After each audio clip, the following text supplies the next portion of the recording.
بسم الله الرحمن الرحيم مكتب التعاون للدعوة والإرشاد وتوعية الجاليات بالدمام. ومن يشاقق الرسول من بعد ما تبين له الهدى ويتبع غير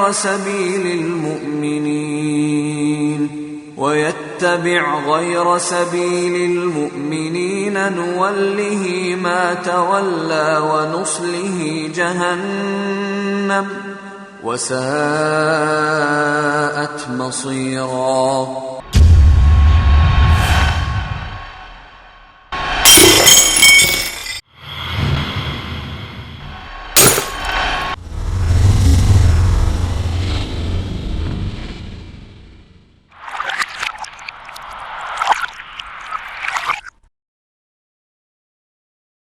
السلام عليكم ورحمة الله وبركاته. إن الحمد لله نحمده ونستعينه ونستغفره ونعوذ بالله من شرور أنفسنا ومن سيئات أعمالنا. من يهده الله فلا مضل له ومن يضلله فلا هادي له. وأشهد أن لا إله إلا الله وحده لا شريك له وأشهد أن محمدا عبده ورسوله. يا أيها الذين آمنوا اتقوا الله حق تقاته ولا تموتن إلا وأنتم مسلمون. يا أيها الناس اتقوا ربكم الذي خلقكم من نفس واحدة وخلق منها زوجها وبث منهما رجالا كثيرا ونساء واتقوا الله الذي تساءلون به والأرحام إن الله كان عليكم رقيبا.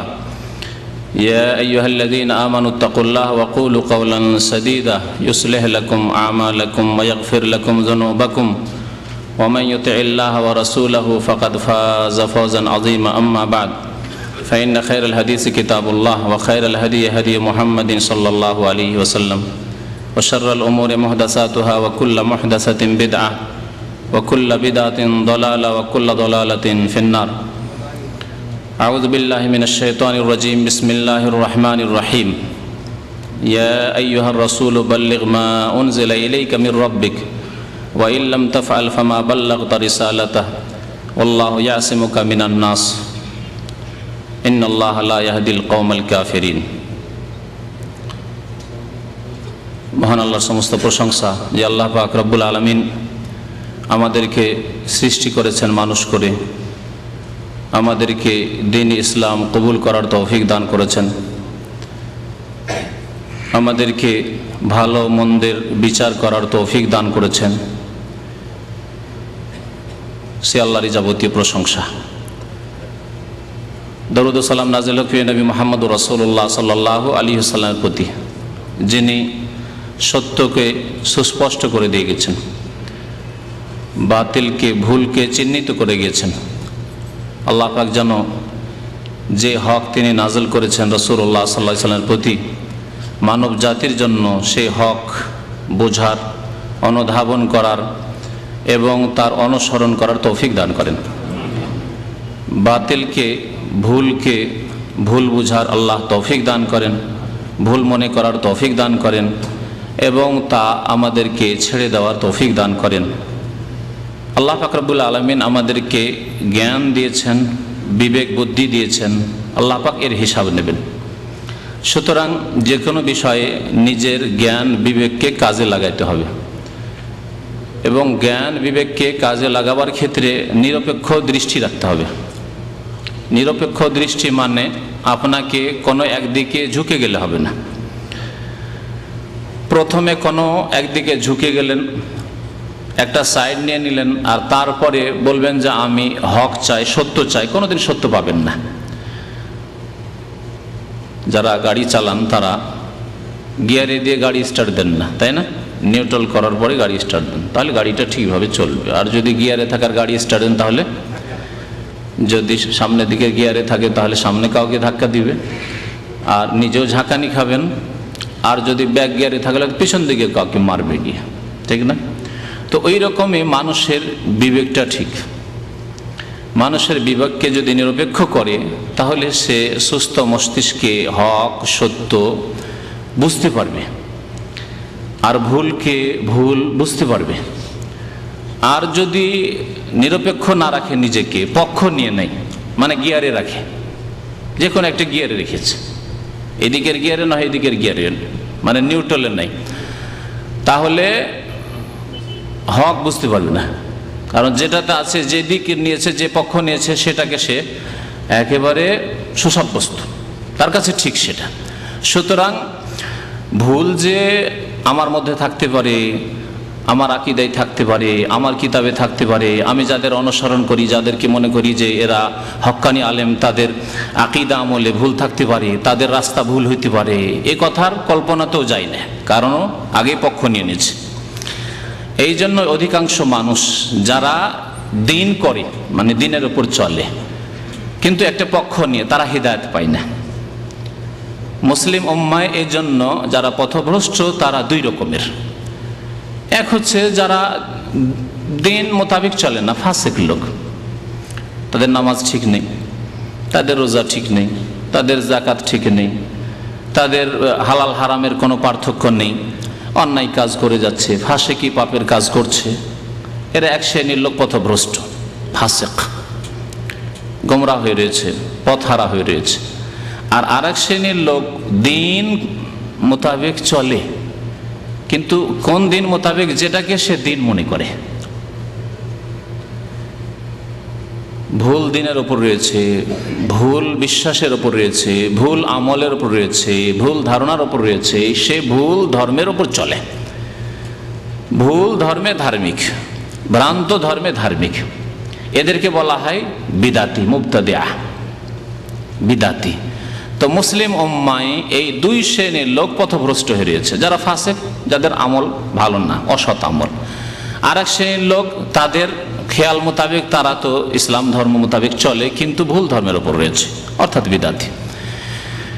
সংশোধন যেমন ফাসিকদের করে বেনামাজিকে নামাজি বানাইতে হবে, বেরোজাদারকে রোজাদার বানাইতে হবে, জাকাত দিচ্ছে না জাকাত দেওয়াইতে হবে, হারামখোর যে হারাম খাচ্ছে তাকে হালাল খাওয়াইতে হবে, হ্যাঁ, হারাম ব্যবসা করছে তাকে হালাল ব্যবসায়ী বানাইতে হবে, মিথ্যা কথা বলছে তাকে সত্য কথা বলাইতে হবে, সুদখোর ঘুষখোর তাদেরকে সুদমুক্ত ঘুষমুক্ত করতে হবে, এইভাবে সংস্কার সংশোধন করতে হবে। ঠিক তেমনি যারা শিরক বিদাতে লিপ্ত রয়েছে, আকীদায়, বিশ্বাসে, কথায় অথবা আমলে শিরক মনের মধ্যে রয়েছে, আকীদায় রয়েছে, অথবা কথাতে, কাজে কর্মে, কথাতে শিরক রয়েছে, সেগুলি তাদের কিতাবে প্রমাণ থাক, অথবা তাদের মৌখিক আলোচনার মধ্যে আসুক, কিন্তু শিরক বিদাত রয়েছে।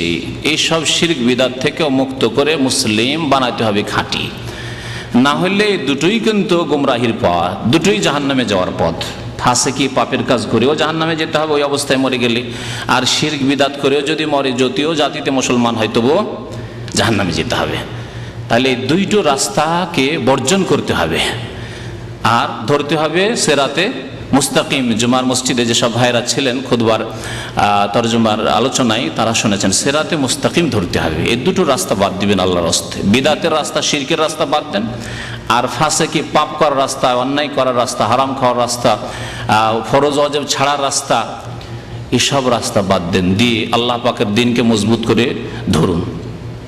এই দিন যেমন নিজে পালন করতে হবে, তেমন অন্যদের কাছে পৌঁছাইতে হবে, অন্যদের কাছে পৌঁছাতে হবে। এটি হচ্ছে উম্মতের ফরজ দায়িত্ব।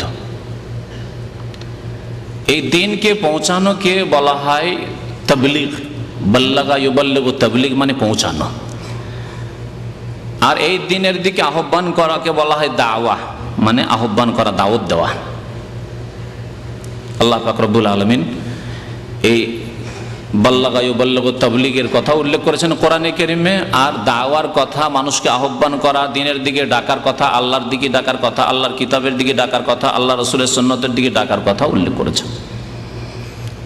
কুনতুম খায়রা উম্মাতিন উখরিজাত লিন-নাস তা'মুরুনা বিল মা'রুফ ওয়া তানহাউনা আনিল মুনকার। আল্লাহ পাক বলেছেন ওয়াল তাকুম মিনকুম উম্মাতুন ইয়াদউনা ইলাল খায়র। ইয়াদউনা, দাওয়াতের কথা আল্লাহ উল্লেখ করেছেন, আহ্বান করার কথা। ওমান আহসানু কাওলান মিম্মান দাআ ইলাল্লাহ, দাওয়াতের কথা আল্লাহ পাক আহ্বান করার কথা উল্লেখ করেছেন। আল্লাহ পাক রব্বুল কোরআনে কারীমে আরো উল্লেখ করেছেন কুল হাযিহি সাবিলি আদউ ইলাল্লাহ, আদউ ইলাল্লাহ, দাওয়াত দিচ্ছি, ডাকছি, আহ্বান করছি আল্লাহ, আল্লাহর দিকে, আল্লাহ পাক উল্লেখ করেছেন। এভাবে এই দাওয়াত শব্দটি আল্লাহ পাক কোরআনে কারীমের বহু আয়াত উল্লেখ করেছেন। তাবলীগের কথা আল্লাহ পাক উল্লেখ করেছেন সূরা মায়েদার আয়াত নম্বর 67-তে। নবী করিম সাল্লাল্লাহু আলাইহি সাল্লামকে আল্লাহ পাক সম্বোধন করেছেন ইয়া আইয়ুহার রাসূল, হে রাসূল সাল্লাল্লাহু আলাইহি সাল্লাম, বাল্লিগ মা উনজিলা ইলাইকা মির রাব্বিক, আপনি পৌঁছিয়ে দেন। কিন্তু কি পৌঁছিয়ে দেন? হ্যাঁ, কিসা কাহিনী, হ্যাঁ, ভালো মন্দ সব। হ্যাঁ ভাই, একটা ফিল্মের সিডি এক বাসা থেকে আরেক বাসায় পৌঁছে, ওইটা তো পৌঁছাচ্ছে। হ্যাঁ, ওটা শিরকি কিতাব, হ্যাঁ, বিদাতি কিতাব, শিরকি ক্যাসেট, বিদাতি ক্যাসেট, এটা তো পৌঁছাচ্ছে। এক উর্দু ভাষী ইন্ডিয়ান লোক খামিস মুশাইদ আভা এলাকা থেকে কবর পূজার সিডি সে পৌঁছাচ্ছে দামাম এলাকায় পোস্ট অফিসের মাধ্যমে, স্পিড পোস্ট। আর ওপরে লিখছে যে পার্কার পেন, কেমন জালিয়াতি 2 নম্বর। পার্কার, কিন্তু পার্কার কলমের মতো লাগে নাই, কেমন কথা। কয়েক বছর আগের ঘটনা, সন্দেহ হইল, তদন্ত হইল, ধরা পড়ল যে শির কুফরিতে ভরা সিডি। তাহলে এ তো পৌঁছাচ্ছে, ও তো পৌঁছালো 1500-2000 কিলোমিটার দূর থেকে এখানে দামাম পৌঁছালো কবর পূজারীদের কাছে, বিদাতীদের কাছে। বাল্লিগ, ও তো পৌঁছাইলো, তবলিগ করলো। কিন্তু কোন তবলিগ করলো? হকের না বাতিলের? বাতিলের তবলিগ করলো। আল্লাহ পাক তবলিগ করতে বলেছেন, কিন্তু কিসের তবলিগ? তার সাথেই বাল্লিগ মা উনজিলা ইলাইকা মির রাব্বিক, তুমি তবলিগ করো, পৌঁছিয়ে দাও, মা যা উনজিলা ইলাইক, আপনার উপর নাজিল করা হয়েছে। কোনখান থেকে? মির রাব্বিক, আপনার রবের পক্ষ থেকে, আল্লাহ পাকের তরফ থেকে যা নাজিল করা হয়েছে হে নবী মুহাম্মদ সাল্লাল্লাহু আলাইহি সাল্লাম, আপনার কাছে তার কি করুন? তাবলীগ করুন, তা পৌঁছান। তাহলে তাবলীগ করা বলেন বা দাওয়াত দেওয়াই বলেন, কোরআনের ভাষা সবগুলি এ হচ্ছে উম্মতের ফরিজা। আল্লাহ পাক দাওয়ার ক্ষেত্রে উম্মতের কথাও বলেছেন। এখানে নবী সাল্লাল্লাহু আলাইহি সাল্লামকে সরাসরি সম্বোধন করা হলেও পরোক্ষভাবে তার উম্মতকেও সম্বোধন করা হয়েছে, কারণ নবী করিম সাল্লাল্লাহু আলাইহি সাল্লামের তিরোধানের পরে আর কোন নবী পৃথিবীতে আসবেন না। সুতরাং এই নবীর কাজ কাকে আদায় করতে হবে? উম্মতকে, উম্মতের বিশেষ করে যাদের কাছে ইলম রয়েছে, উলামায়ে কেরাম, ওয়াল উলামা ওয়ারাসাতুল আম্বিয়া, যারা নবীগণের ওয়ারিস তাদের। কারণ ইলম না থাকলে, পকেট যদি এমটি থাকে, তো পকেটে হাত ভরে কি টাকা বের হবে? তাহলে জাহেল, মূর্খ, যার ইলম নাই, সেই ব্যক্তি কি পৌঁছাবে? তার কাছে তো কিছু নেই। এজন্য পৌঁছাবে কে? যারা আম্বিয়া কেরামের ওয়ারিস, অর্থাৎ উলামা, যাদের কাছে ইলম রয়েছে। কিসের ইলম?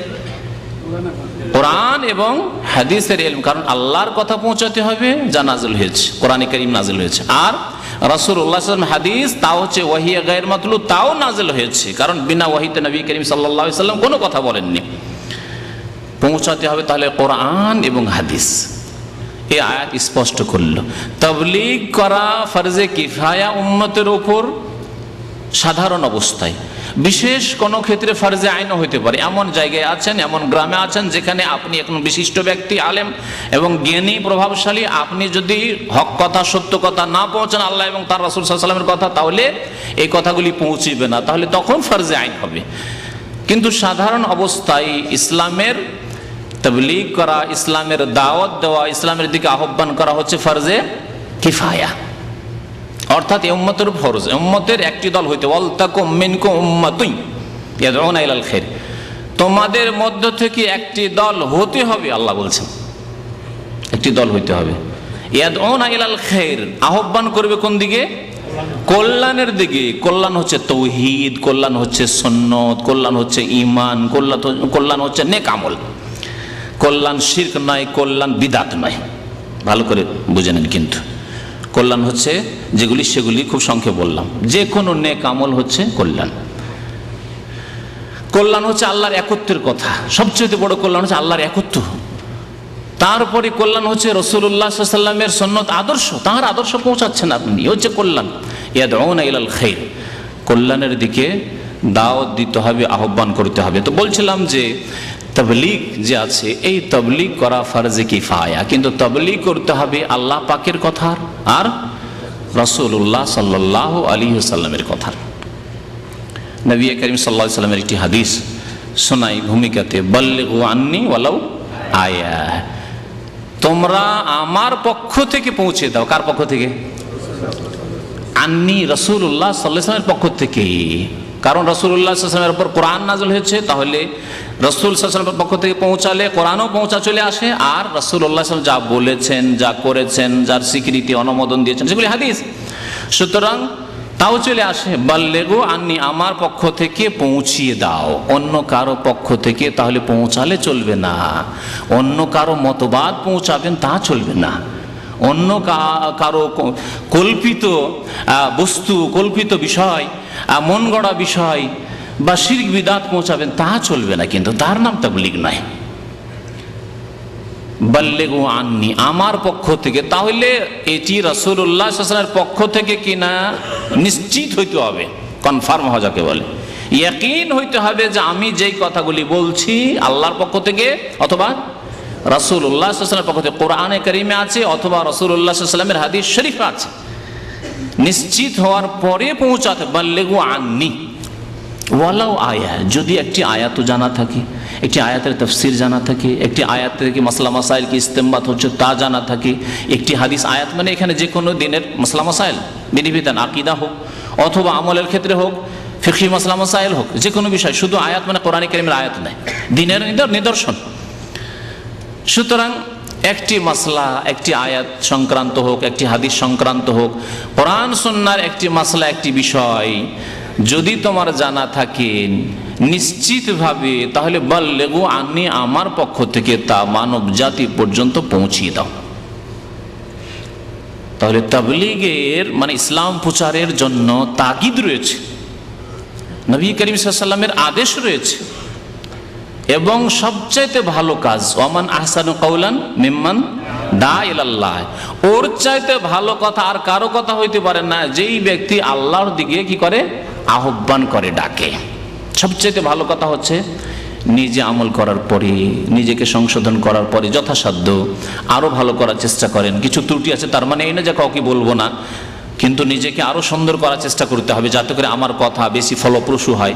তারপরে অন্যকে ভালো কাজের দিকে ডাকা হচ্ছে সবচাইতে ভালো আমল।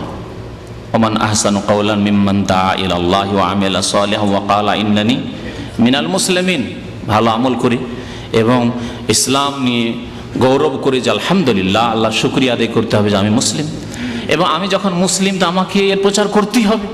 আল্লাহ পাক আমাকে মুসলিম করেছেন, সুতরাং এই ইসলাম, এই শান্তির কথা মানব জাতি পর্যন্ত পৌঁছাতে হবে। তাবলীগ সম্পর্কে আজকে আলোচনা করব, কারণ তাবলীগ সম্পর্কে দীর্ঘদিনের প্রশ্ন যারা এখানে আসেন তাদের পক্ষ থেকে, দূর দূরান্ত থেকে, এমনকি দেশ বিদেশ থেকে বহু প্রশ্ন যে তাবলীগ করব, কোন তাবলীগ, এই কোন তাবলীগ করবেন আর কোন তাবলীগ করবেন না, কোন তাবলীগে কি রয়েছে, এই সম্পর্কে আমাদের প্রতি সপ্তাহে শুক্রবারে ইনশাআল্লাহ তাআলা আলোচনা চলবে ধারাবাহিক, কারণ একদিন দুই দিনে এই আলোচনা শেষ করা যাবে না। তাবলীগের মৌলিক বিষয় বুঝলেন, তাবলীগ করা হচ্ছে ফরজে কিফায়া। আপনাকে তাবলীগ করতে হলে ইলম রাখতে হবে, তারপরে তাবলীগ শুরু করতে হবে। এই তাবলীগ যে সব ভাইরা করেন, অনেকে এইরকম অন্যদের ওপর হয়তো মিথ্যারোপ করেন যে না এরা তাবলীগ করে না, কিন্তু তাবলীগ কিসের করতে হবে এটি বোঝার বিষয় রয়েছে।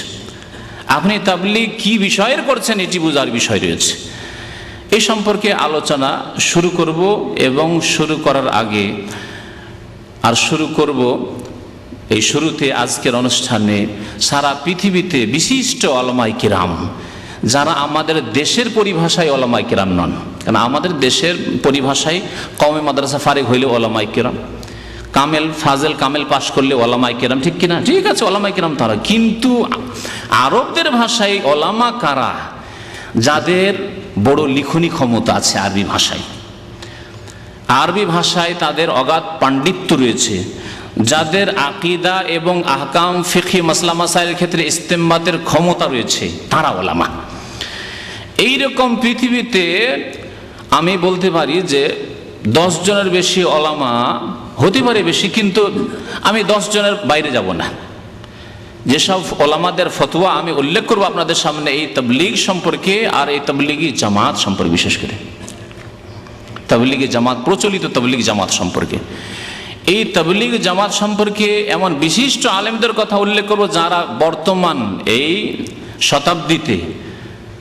শতাব্দীতে যারা 1 নম্বর থেকে 10-এর মধ্যে আছেন, 10-এর বাইরে যাবেন না সারা পৃথিবীতে, এবং তাদের বহু লিখনী আছে। তারা আমাদের দেশের মতো মুফতি নন, প্রচলিত মুফতি যে কওমি মাদ্রাসা ফারেক হয়েছে, ফারেক হওয়ার পরে দেওবন্দ বা হাটহাজারি হওয়ার পরে 2 বছর ইফতা কোর্স পড়ে এসছে, আমি মুফতি সাহেব, আলহাজ অমুক মুফতি সাহেব, হজ করলে তো আলহাজ তার সাথে সাথে না, এরকম মুফতি না। তো আমাদের দেশের গতানুগতিক প্রচলিত মুফতি না, তারা আসলে ফাতোয়ার কিতাব লিখে এবং তাদের কোরআন এবং হাদিসের বহু খিদমত করে তারা প্রমাণ করেছেন যে সত্যি সালাফে সালেহিনের তরিকায় তারা আলেমে দিন। তাদের ফতোয়া থেকে, কারণ তাদের ফতোয়া পৃথিবীতে মানুষের কাছে কোরআন সুন্নাহর পরে গ্রহণযোগ্য, কারণ তাদের ফতোয়াগুলি কোরআন সুন্নাহ অনুকূলে লেখা হয়েছে। তো তাদের ফতোয়া উল্লেখ করব যাতে করে কারো আপত্তি না থাকে। আমি তাদের ফতোয়া বেশ কিছু তাদের ফতোয়ার কিতাব থেকে আমি সংকলন করার চেষ্টা করেছি আপনাদের জন্য, যা বিভিন্ন ফতোয়ার কিতাব থেকে সংকলন করেছি। তার আগে মনে রাখবেন যে এই প্রচলিত তাবলীগি জামাত যেটি হচ্ছে ইলিয়াসি তাবলীগ, যার নাম হচ্ছে ইলিয়াসি তাবলীগ। ইলিয়াসি তাবলীগ কেন বলা হয়? কারণ এই তাবলীগ শুরু করেছেন মাওলানা ইলিয়াস সাহেব, ভারতের প্রখ্যাত দেওবন্দি আলেম ইলিয়াস সাহেব, তিনি শুরু করেছেন এই তাবলীগ। সেজন্য এই তাবলীগের নাম হচ্ছে ইলিয়াসি তাবলীগ। যেমন জামাতে ইসলামী হচ্ছে মওদুদি জামাত, কারণ এই জামাত প্রতিষ্ঠা করেছেন জনাব মওদুদি সাহেব, যে হচ্ছে মওদুদি জামাত। তো এই ইলিয়াসি তাবলীগ, যেই তাবলীগ শুরু হয়েছে কতদিন আগে এ সম্পর্কে অধিকাংশ লোকের কিন্তু ধারণা নেই। তাদের সারা পৃথিবীতে ব্যাপক বিস্তার দেখে অনেকে ভাবে হয়তো হাজার হাজার বছর বা শত শত বছর থেকে চলে আসছে এই তাবলীগ, তাই না? সুতরাং আপনাদেরকে জিজ্ঞাসা করবো যে আপনাদের কার জানা আছে যে এই তাবলীগের বয়স কতদিন? এই ইলিয়াসি তাবলীগের বয়স কতদিন? 1940 ইংরেজি 1940 সমান আরবিতে যে কত হবে? এই ইলিয়াস সাহেবের জন্ম এবং মৃত্যুকাল আপনাদের সামনে বয়ান করছি। তার জন্ম হয় 1303 হিজরিতে, 1303 হিজরি। এখন চলছে 1430। তাহলে কত হলো? 117 বছর আগে, 27 3 কমে গেল, ঠিক 127 বছর আগে জনাব ইলিয়াস সাহেবের জন্ম হওয়ার পরে পড়াশোনা করেছেন, আলেম হয়েছেন। তারপরে আলেম হওয়ার পরে যখন পণ্ডিত হয়েছেন তখন জাতি নিয়ে চিন্তা করেছেন কেমন করে জাতির সংস্কার করতে হয় ইত্যাদি ইত্যাদি। তাহলে কমপক্ষে 40-50 বছর তাতে লেগেছে। তার শেষ জামানায় বা মধ্য জামানায় ধরেন তিনি এই তাবলীগি জামাত প্রতিষ্ঠা করেছেন। তাবলীগি জামাতের প্রতিষ্ঠাতা হচ্ছেন মাওলানা ইলিয়াস সাহেব, ভারতের। এখানে আরেকটি মজার কথা আপনাদের সামনে বয়ান করি যে আমার বিভিন্ন যখন আলোচনা হলো তখন কিছু ভ্রান্ত অনইসলামিক জাতীয়তায় বিশ্বাসী লোকেরা কিছু অপবাদ দিতে লাগলো যে শাইখ মতিউর রহমান শুধু আমাদের বাংলাদেশ সম্পর্কে কেন আলোচনা করে, ভারত সম্পর্কে কেন আলোচনা করে না। আমার সামনে এরকম কেউ বলেনি, কিন্তু যাদের সামনে বলেছে সেসব ভাইরা এসে অনেকে আমার সামনে উল্লেখ করেছেন যে আলোচনা শুধু বাংলাদেশ।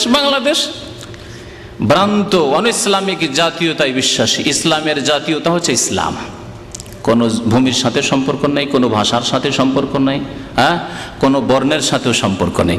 কিন্তু কিছু লোকেরা মানুষকে বিভ্রান্ত করতে চায়, পথভ্রষ্ট করতে চায়। তাদেরকে বলি যে আলোচনাগুলি হয়েছে সবগুলির মূল হচ্ছে ভারত। যে আলোচনাগুলি হয়েছে সবগুলির মূল হচ্ছে ভারত। যদি চিস্তিয়া সাবেরিয়া আলোচনা হয় আর খাজা মঈনুদ্দিন চিস্তি, এরা সব ভারত। তারপরে যদি দেওবন্দি আলোচনা হয় সেটাও ভারতে, বেরেলভি আকীদা আমার আলোচনা হয়েছে সেটাও ভারতে, ঠিক না? আচ্ছা, মওদুদি সাহেব পাকিস্তানে হিজরত করে চলে গেলেও তিনি মওদুদি জামাত মানে জামাত ইসলামী যে প্রতিষ্ঠা করেছেন ভারতের পাঞ্জাবে, এখনো সেই পাঞ্জাবে তাদের যে অফিস ছিল সেই অফিস হচ্ছে পাঠানকোট শহরে, পাঠানকোট শহরে এখন ভারতে। তাহলে সবগুলি ভারতীয় আলোচনা। যদি জাতীয়তায় ভ্রান্ত জাতীয়তাকে সামনে রেখেও যদি বলেন তাহলে সবগুলি আলোচনা তো ভারত সম্পর্কে হয়েছে।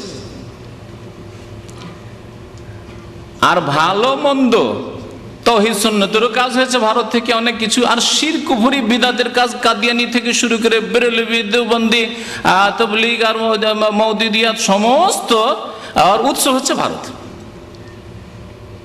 আসল উৎস হচ্ছে ভারত। তো ইলিয়াস সাহেব ওই রকমই কোথাকার। এখন তাবলীগ জামাত সম্পর্কে আলোচনা করব, কেউ যদি জনসাধারণ বিভ্রান্ত করতে চায় আর শুধু বাংলাদেশ আলোচনা, তাবলীগ জামাত বাংলাদেশ না ভারতে। তাবলীগ জামাত প্রথম শুরুই হয় মেওয়াত গ্রাম থেকে, দিল্লির পাশে একেবারে দিল্লি, এখন দিল্লি শহরের কিছু অংশ ওর মধ্যে ঢুকে গেছে। হরিয়ানা একটি প্রদেশ আছে, ভারতের 25টি প্রদেশের মধ্যে একটি হচ্ছে হরিয়ানা প্রদেশ। হরিয়ানার একটি অশিক্ষিত গ্রাম মেওয়াত, এই মেওয়াত গ্রাম থেকে প্রথম এই তবলিগি চিল্লা শুরু হয়, শুনে রাখেন। তো ইলিয়াস সাহেবের জন্ম 1303 হিজরি এবং ইন্তেকাল হচ্ছে 1363 হিজরি, 1363 হিজরি। তার ব্যক্তি জীবন সম্পর্কে বেশি কিছু আজকে বলবো না, যদি অন্য সময় কোনো সময় হয় ইনশাআল্লাহ তাআলা কিছু বলবো। কিন্তু আজকে আসল তাবলীগ সম্পর্কে উলামায়ে কেরামদের যে ফতোয়া সে সম্পর্কে আলোচনা করব। এখানে শুধু এটি কথা বোঝাতে চাইছি যে এর বয়স 63 বছর থেকে যদি ধরি, 63 থেকে আজকে 1430 হয়ে গেল, তাহলে তার ইন্তেকালের ওপর কতদিন অতিবাহিত হয়ে চলে গেল? 30 আর ওইদিকে হচ্ছে 37, 37, তো তাহলে কত হয়? 67 বছর। তাহলে মৌলানা ইলিয়াস সাহেবের দেশীয় তরিকা মৌলানা বলছি, কথা বুঝতে পারছেন, যাতে করে অনেকে এরকম ধারণা না করেন যে আমরা ইহতেরাম করেন। শ্রদ্ধা আপন জায়গায় ঠিক আছে, কিন্তু তার ভুলও আপন জায়গায় ঠিক আছে। শ্রদ্ধা আপন জায়গায় ঠিক আছে ভাষাগত, কিন্তু আকীদা আমলের যদি ভুল ত্রুটি থাকে, বিশেষ করে আকীদার ভুল তামার্জনা করা যায় না। কারণ আকীদা মানে বিশ্বাস, অন্তরের বিশ্বাস যদি ভ্রান্ত থাকে তাহলে আমল কবুল হবে না, আমল করে কাজ হবে না। তাহলে সেগুলি ভুল মানুষকে জানিয়ে দিতে হবে, এটি ফরজ, এটিও তাবলীগ। বরং এই তাবলীগ বেশি গুরুত্বপূর্ণ যে তাওহীদকে যাতে করে নষ্ট না করা হয় শিরক দিয়ে আর বিদআত দিয়ে, সুন্নতকে যাতে করে নষ্ট না করা হয় বিদআত দিয়ে। তো জনাব ইলিয়াস সাহেবের ইন্তেকাল 67 বছর আগে, আর 10 বছর লাগিয়ে নিলাম তাবলীগ জামাতের উপর, বা 20 বছর যদি লাগিয়ে নেওয়া হয় তাহলে কত হচ্ছে? 80 বছর মোটামুটি ধরেন, 80 বছরের বেশি বয়স না, 70 থেকে 80 বছর বয়স হচ্ছে তাবলীগ জামাতের, মানে 100 বছর পার হয়নি।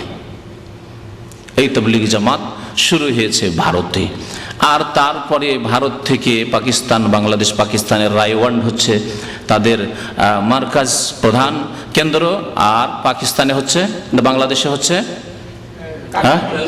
কাকরাইল মসজিদ, আর ইজতেমার জায়গা হচ্ছে টঙ্গী, যাকে অনেকে টঙ্গী শরীফ বলে।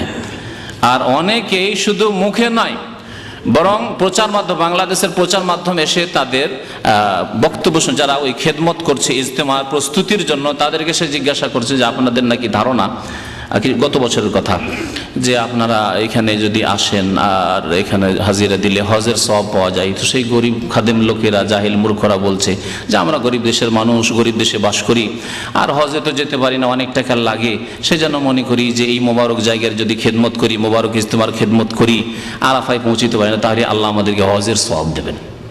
তো এইরকম ভ্রান্ত আকীদা নিয়ে সেসব জায়গায় যায়। যাই হোক, এগুলো মৌখিক কথা, কাগজে কলমে কিতাবের কথা এখন আসি। যে তাবলীগ জামাত ইলিয়াসি তাবলীগ সম্পর্কে সারা পৃথিবীর বিশিষ্ট উলামায়ে কেরাম গণের ফতোয়া কি, বিশিষ্ট উলামায়ে কেরাম 1 নম্বর, 2 নম্বর, 3 নম্বর, 4 নম্বর করে আমি কয়েকজনের কথা আপনাদের বলি দিই, কারণ অনেকের এই সম্পর্কে কিন্তু ধারণা নেই। সারা পৃথিবীতে এই 80 বছর যে হয়ে গেল তাবলীগ জামাতের, এই 80 বছরের মধ্যে যেসব বিশিষ্ট কোরআন সুন্নাহর উলামায়ে কেরাম তাওহীদ সুন্নাতের উলামায়ে কেরাম, তাদের 1 নম্বর হচ্ছেন আল্লামা সামাহাতুশ শেখ ইমাম আব্দুল আজিজ বিন আব্দুল্লাহ ইবনে বাজ রহমতুল্লাহি আলাইহি, সৌদি আরবের বিগত প্রধান মুফতি এবং ইদারাতুল বহুস আল ইলমিয়া ওয়াল ইফতা ওয়াদ দাওয়া ওয়াল ইরশাদ যখন ছিল, বা দারুল ইফতা, তখন তার প্রধান তিনি ছিলেন, প্রধান তিনি চেয়ারম্যান ছিলেন। তো যাই হোক, 1 নম্বরে। 2 নম্বরে সারা পৃথিবীর বিশিষ্ট আলেম হচ্ছেন মুহাদ্দিস, বর্তমান যুগের অদ্বিতীয় মুহাদ্দিস আল্লামা ইমাম মুহাম্মদ নাসিরউদ্দিন আল আলবানী, 2 নম্বর। 3 নম্বরে আল্লামা মুহাম্মদ বিন সালেহ আল উসাইমিন আল কাসিমের, জি, আলেম এবং ফকিহ, এবং বহু কিতাব রয়েছে, যাদের কথা বলছি তাদের 1টি 2টি কিতাব নয়, বহু কিতাব রয়েছে এবং বহু খণ্ডে রয়েছে এক একটি কিতাব, হাদিসের কিতাব, ফিকহের কিতাব, ফতোয়ার কিতাব, জি। 4 নম্বরে আল্লামা সালেহ আল ফৌজান হাফেজাহুল্লাহ, তিনি এখনো বেঁচে আছেন। এই 3 জন ইন্তেকাল করেছেন এই কয়েক বছর মধ্যে, এই 10 বছর 11 বছরের মধ্যে 3 জনের ইন্তেকাল হয়েছে। ইবনে বাজ রহমতুল্লাহ ইন্তেকাল হয়েছে, আমি যে বছর এখানে আছি 1420, আর তার কয়েক বছরের মধ্যেই ইন্তেকাল হয়েছে আল্লামা নাসিরউদ্দিন আলবানী, তারপরে ইন্তেকাল হয়েছে ইবনে উসাইমিন রহমতুল্লাহ আলাইহিম আজমাইনদের। আল্লামা সালেহ আল ফৌজান বেঁচে আছেন।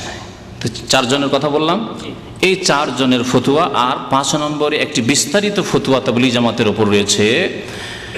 এ আল খোবারে রয়েছেন বিশিষ্ট একজন আলেম, এবং তার খেদমত বিশেষ করে আজকাল যান্ত্রিক সভ্যতার যুগে, ইন্টারনেটের যুগে, ইন্টারনেটে সবচেয়ে বেশি, তিনি হচ্ছেন আল্লামা মুহাম্মদ বিন সালেহ আল মুনাজ্জিদ, মুনাজ্জিদ বলে প্রসিদ্ধ। তার বেশ কিছু কিতাব রয়েছে। কতিপয় হারাম বস্তু একটা বাংলায় বই পড়েছেন না, সেটি তার লেখা। তো ইন্টারনেটে বিশাল কাজ হচ্ছে। আমাদের এক ভাই খোবার থেকে আসেন, কাজী বললে যে ভাই, উনি হচ্ছেন এই মোহাম্মদ সালেহ আল মুনাজ্জিদের বাড়ির ড্রাইভার, অফিস ড্রাইভার। তিনি সামনে থাকলে আরো সুবিধা হইতো, ওনাকে বলতে বলে গেছে আগামী সপ্তাহে আপনাদের সামনে ওনাকে হাজির করবো।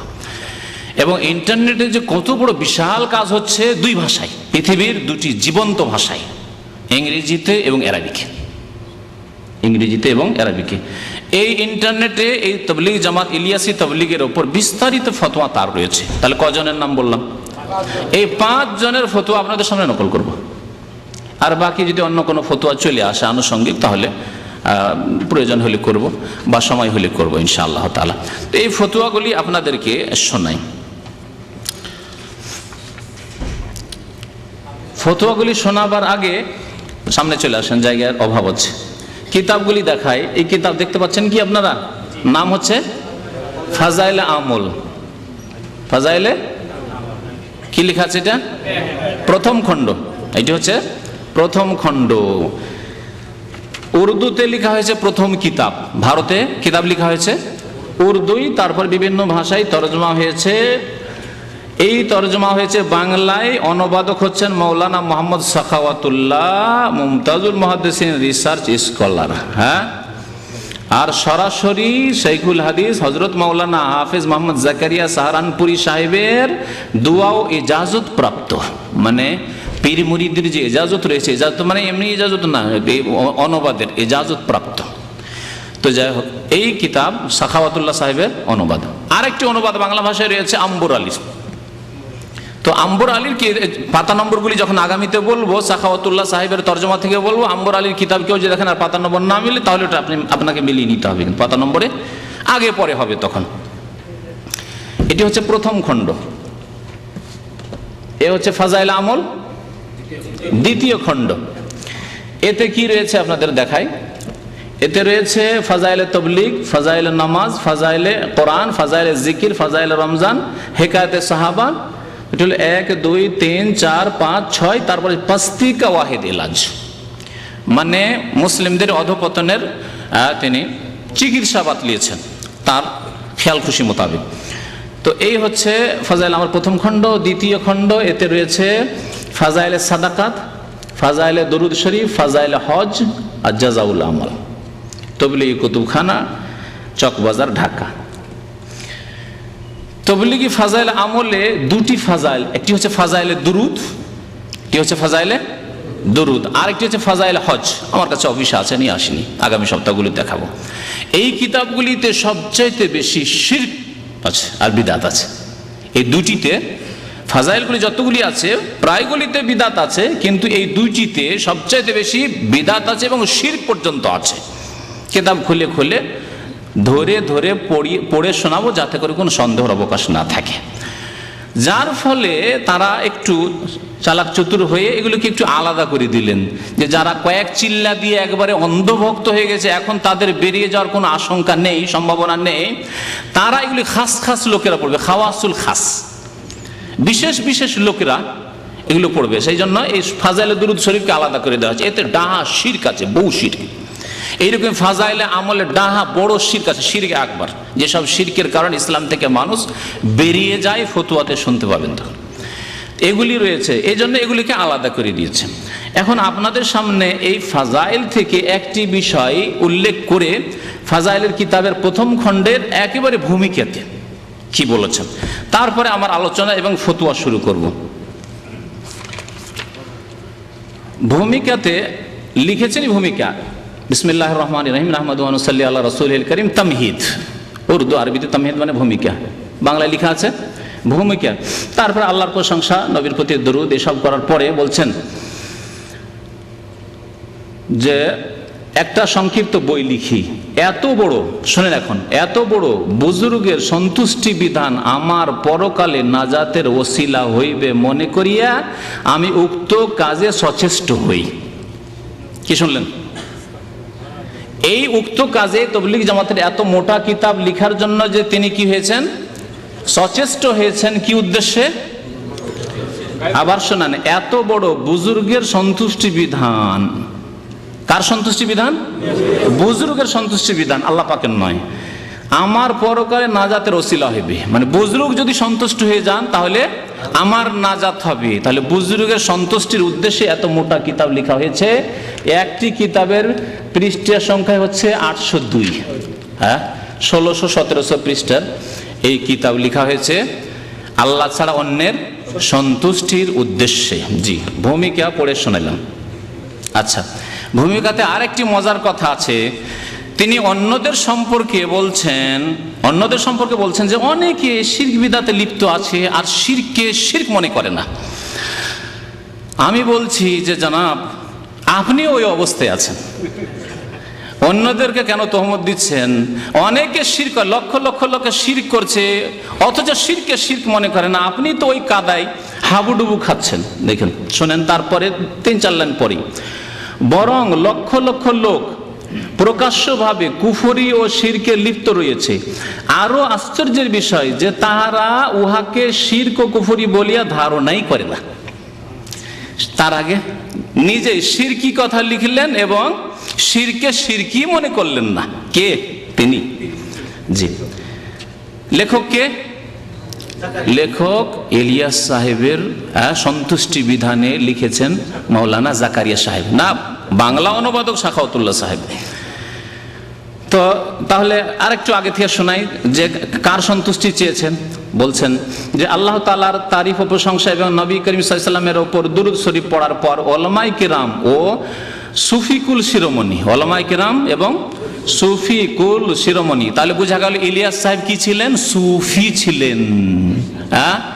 পীরের তরিকা, শুধু সুফি ছিলেন না, সুফিকুল শিরোমণি, মুজাদ্দিদুদ দ্বীন, সংস্কারক। কিসের সংস্কার করেছেন? কিতাব পড়লে বুঝতে পারবেন এবং তাদের আকীদা আমলে বুঝতে পারবেন। হযরত মাওলানা ইলিয়াস রাহিমাহুল্লাহ আমাকে আদেশ করলেন, তিনি তাবলীগ জামাত প্রতিষ্ঠা করলেন এবং কিতাব লেখার জন্য আদেশ করলেন কাকে? মাওলানা জাকারিয়া সাহেবকে। বলছেন যে তবলীগের দিনের প্রয়োজন অনুসারে কোরআন ও হাদিস অবলম্বনে যেন একটা সংক্ষিপ্ত বই লিখি। সংক্ষিপ্ত বই লেখার আদেশ করলেন, যে সংক্ষিপ্ত বই মাশাআল্লাহ 1800 পৃষ্ঠা, 1600-1700 পৃষ্ঠা পৌঁছেছে। এত বড়, এখন শুনেন, এত বড় বুজুর্গের সন্তুষ্টি বিধান আমার পরকালে নাজাতের ওসিলা হইবে মনে করিয়া আমি উক্ত কাজে সচেষ্ট হই। এখন কিতাব রেখে দিচ্ছি, কিতাব থেকে পরে শোনাবো, কিন্তু এখন আপনাদেরকে শোনাবো আল্লাহ পাক কোরআনে কারিমে এবং রাসূলুল্লাহ সাল্লাল্লাহু আলাইহি ওয়াসাল্লাম তার হাদিসে কি বলেছেন? মানুষের সন্তুষ্টির জন্য আমল করতে হবে, ধর্মীয় আমল, না আল্লাহর সন্তুষ্টির জন্য?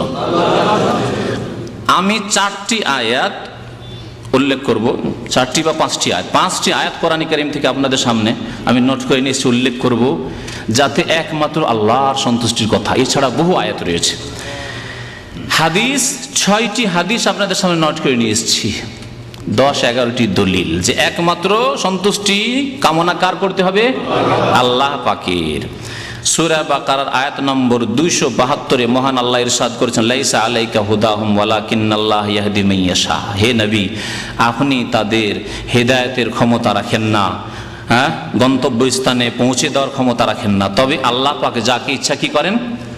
হেদায়েত করে থাকেন। ওমা তুনফিকু মিন খাইরিন ফালিআনফুসিকুম, আর তোমরা যা কিছুই ভালো কাজ মানে ভালো ব্যয় করো, ফালিআনফুসিকুম তা তোমাদের জন্য। ওমা তুনফিকুনা ইল্লা ইবতিগা ওয়াজহিল্লাহ, আর যা কিছু তোমরা ব্যয় করবে, খরচ করবে আল্লাহর রাহে, ফরজ হোক, নফল হোক, দান খায়রাত হোক, কি হবে? কি করতে হবে? ইল্লা ইবতিগা ওয়াজহিল্লাহ, আল্লাহর সন্তুষ্টির আশাই করতে হবে। ইবতিগা মানে তলব করা, ওয়াজহুল্লাহ মানে আল্লাহর সন্তুষ্টি। আল্লাহর ওয়াজহ রয়েছে বলে, আল্লাহর ওয়াজহ মুখমণ্ডলের কথা বলে সন্তুষ্টিকে উদ্দেশ্য করা হয়েছে। ওয়াজহুন আল্লাহর ওয়াজহ রয়েছে এবং আল্লাহর ওয়াজহ প্রমাণ করা হয়েছে এবং আল্লাহর সন্তুষ্টি উদ্দেশ্য করা হয়েছে। যেমন আমরা বলি যে ভাই অনেক দিন থেকে আপনার মুখখান দেখিনি, বিশেষ করে মা খালারা, খালা ফুফু, আমরা এখন এত বড় হইলেও দেশে যখন যায় আর অনেক দিন পরে খালার বাড়ি গেছি, ফুফুর বাড়ি গেছি, আমাদের আঞ্চলিক ভাষা বলে, বেটারে ধন রে, তোর মুখখান অনেক দিন থেকে দেখিনি। তো তোর মুখখান অনেক দিন থেকে দেখিনি মানে কি? পা দেখেছে নাকি? হাত দেখেছে? পিঠ দেখেছে? না, মুখটা হচ্ছে শ্রেষ্ঠ, সে যেন মুখ বলা হয়েছে, কিন্তু উদ্দেশ্য হচ্ছে তোকে অনেক দিন থেকে দেখিনি। তো আল্লাহ পাক রব্বুল আলামিনের ওয়াজহ মানে চেহারা আছে বলে আল্লাহ চেহারার কথা উল্লেখ করেছেন, আর চেহারা সবচাইতে শ্রেষ্ঠ, সেই জন্য আল্লাহর সব কিছুই শ্রেষ্ঠ। আল্লাহ পাক ওয়াজহের কথা বলে সন্তুষ্টি উদ্দেশ্য করেছেন। ইল্লা ইবতিগা ওয়াজহিল্লাহ, তাহলে যে কোনো কাজ করতে হবে, কি করতে হবে? ইবতিগা ওয়াজহিল্লাহ, আল্লাহর সন্তুষ্টি কামনা করতে হবে। সূরা রাদের আয়াত নম্বর 22 শোনেন, ওয়াল্লাযিনা সাবারু ইবতিগা ওয়াজহি রাব্বিহিম, আল্লাহ বলছেন যারা ধৈর্য ধারণ করেছে তাদের রবের সন্তুষ্টির উদ্দেশ্যে, রবের সন্তুষ্টির উদ্দেশ্যে। কোন জায়গায় কোরআনে কারিমে দেখাতে পারবেন না যে রাসূলুল্লাহ সাল্লাল্লাহু আলাইহি সাল্লামের সন্তুষ্টির উদ্দেশ্যে। রাসূলুল্লাহ সাল্লাল্লাহু সন্তুষ্টির উদ্দেশ্যে কথাই যদি কোরআন হাদিসে না দেখাতে পারেন, তাহলে ইলিয়াস সাহেবের সন্তুষ্টি, আর ইমাম শাফির সন্তুষ্টি, আর নাসিরুদ্দিন আলবানীর সন্তুষ্টি, আর অমুকের সন্তুষ্টি চলবে না? শিরক হবে, বলুন, শিরক হবে না? তারপরে সূরা রুমের আয়াত নম্বর 38-এ মহান আল্লাহ ইরশাদ করেছে, ফাতিজাল কুরবা হাক্কাহু, আত্মীয়দেরকে তাদের অধিকার দাও, ওয়াল মিসকিন, দরিদ্রদেরকে, ওয়াবনাস সাবিল, আর মুসাফিরদেরকে, পথিকদেরকে, যালিকা খায়রুল লিল্লাযিনা ইউরিদুনা ওয়াজহাল্লাহ, এটি হচ্ছে কল্যাণকর ওদের জন্য যারা আল্লাহর সন্তুষ্টির ইচ্ছা করে। ইউরিদুনা ওয়াজহাল্লাহ, আল্লাহর সন্তুষ্টি ইচ্ছা করে। তাহলে খায়র কার জন্য? এই কিতাব লেখা কার জন্য খায়র হবে? ইউরিদুনা ওয়াজহাল্লাহ, যারা আল্লাহর সন্তুষ্টি ইচ্ছা করে। কিন্তু যারা মানুষের সন্তুষ্টি বিধান লিখেছে তাদের যে পরিণাম কি হবে আল্লাহ পাক ভালো জানেন, এর বেশি আর কিছু বলা যাবে না। সূরা রুমের আয়াত নম্বর 39-এ আবার আল্লাহ পাক বলেন, ওমা আতাইতুম মিন রিবান লিয়ারবু ফি আমওয়ালিন নাস ফালা ইয়ারবু ইনদাল্লাহ, তোমরা যদি কাউকে সুদ দাও, সুদের নাও দাও, তাহলে মানুষের ধন সম্পদ বাড়ে না, বরং তা ধ্বংস হয়ে যায়। ওমা আতাইতুম মিন যাকাতিন, আর যদি যাকাত দান করো, তুরিদুনা ওয়াজহাল্লাহ, এবং যাকাত দিয়ে কি উদ্দেশ্য করবে? আল্লাহর সন্তুষ্টির উদ্দেশ্য করবে। তাহলে যাকাতও দেবে আল্লাহর সন্তুষ্টির জন্য।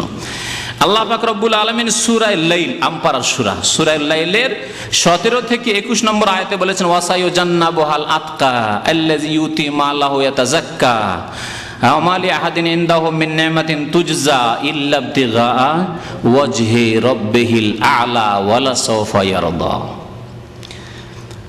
ওয়া মা লিআহাদিন ইনদাহু মিন নি'মাতিন তুজজা, এখানে বলা হয়েছে যে আয়াতটি আবু বকর সিদ্দিক রাদিয়াল্লাহু তাআলা আনহু সম্পর্কে নাযিল হয়েছে। আয়াতের অর্থ আম, সবাইকে শামিল রয়েছে যারা এই ভালো উদ্দেশ্যে কাজ করবে। জাহান্নাম থেকে দূরে থাকবে মানে বাঁচিয়ে রাখা হবে কাকে? আতকা, মুত্তাকিকে। যারা কি করেছে? ইল্লা ইবতিগা ওয়াজহি রাব্বিহিল আলা, কারো প্রতিদান দেওয়ার জন্য না, যে ও ইহসান করেছে সেজন্য ইহসান করলাম, ও ধার দিয়েছে সেজন্য ধার দিলাম, ও উপকার করেছে সেজন্য উপকার করলাম, ও আমাকে খেতে দিয়েছে সেজন্য খেতে দিলাম, ও আমাকে দাওয়াত দেয় সেজন্য দাওয়াত দিলাম না। ইল্লা ইবতিগা ওয়াজহি রাব্বিহিল আলা, মহান রবের সন্তুষ্টির উদ্দেশ্যে। কি বলেছেন আল্লাহ? মহান রবের সন্তুষ্টির উদ্দেশ্যে। এই তো আয়াত শোনাইলাম আপনাদেরকে, প্রায় 5টি আয়াত। এখন হাদিস শোনেন। তারপরে যে কোনো ইবাদত কবুল হবে ইখলাসের ভিত্তিতে, একমাত্র আল্লাহর সন্তুষ্টি ইচ্ছা করেন তাহলে কবুল হবে, না হলে কবুল হবে না। সূরা জুমারে আল্লাহ পাক ইরশাদ করেছে, আলা লিল্লাহি দ্বীনুল খালিস, দিনকে, দিনের আমলকে, এইসব লেখাকে আল্লাহর জন্য কি করতে হবে? খালেস, নিখুঁত, নির্ভেজাল করতে হবে। ওমা উমিরু ইল্লা লিয়াবুদুল্লাহা মুখলিসিনা লাহুদ্দিন, আল্লাহ সূরাতুল বাইয়িনায় বলেছেন। এইরকম বহু আয়াত রয়েছে। তাদেরকে একমাত্র আদেশ করা হয়েছে আল্লাহ পাকে ইবাদত বন্দেগী করবে, যে কোনো নেকির কাজ করবে, কিসের জন্য? মুখলিসিনা লাহুদ্দিন, আল্লাহর জন্য, দিনকে খালিস নির্ভেজাল করে, একমাত্র আল্লাহর জন্য। নবী করিম সাল্লাল্লাহু আলাইহি ওয়াসাল্লামের মশহুর হাদিস, ইন্নামাল আমালু বিন্নিয়াহ, সমস্ত আমল কিসের উপর নির্ভর করে? নিয়তের উপর নির্ভর করে। নবী করিম সাল্লাল্লাহু আলাইহি ওয়াসাল্লাম সাদ বিন আবি ওয়াক্কাস রাদিয়াল্লাহু তাআলা আনহুর মেয়ে ছিল, ছেলে ছিল না, আর অসুস্থ হয়ে, খুব অসুস্থ হয়ে পড়েছিলেন, একেবারে শেষ অবস্থা। তখন বললেন যে ইয়া রাসূলুল্লাহ, আমি ওসিয়ত করতে চাই, মানে দান খেরাত করে দেবে, এত ধন দৌলত রেখে কি করবো? অনেক টাকা পয়সা তার ছিল, জমি জায়গা ছিল, রেখে কি করব? নবী সাল্লাল্লাহু আলাইহি ওয়াসাল্লাম বলেন, না, 3 ভাগের 1 ভাগের বেশি না, বাকি মেয়েদের দিতে হবে। তাহলে কেউ যদি ওসিয়ত করতে চায়, ওয়াসসুলুসু কাসীর।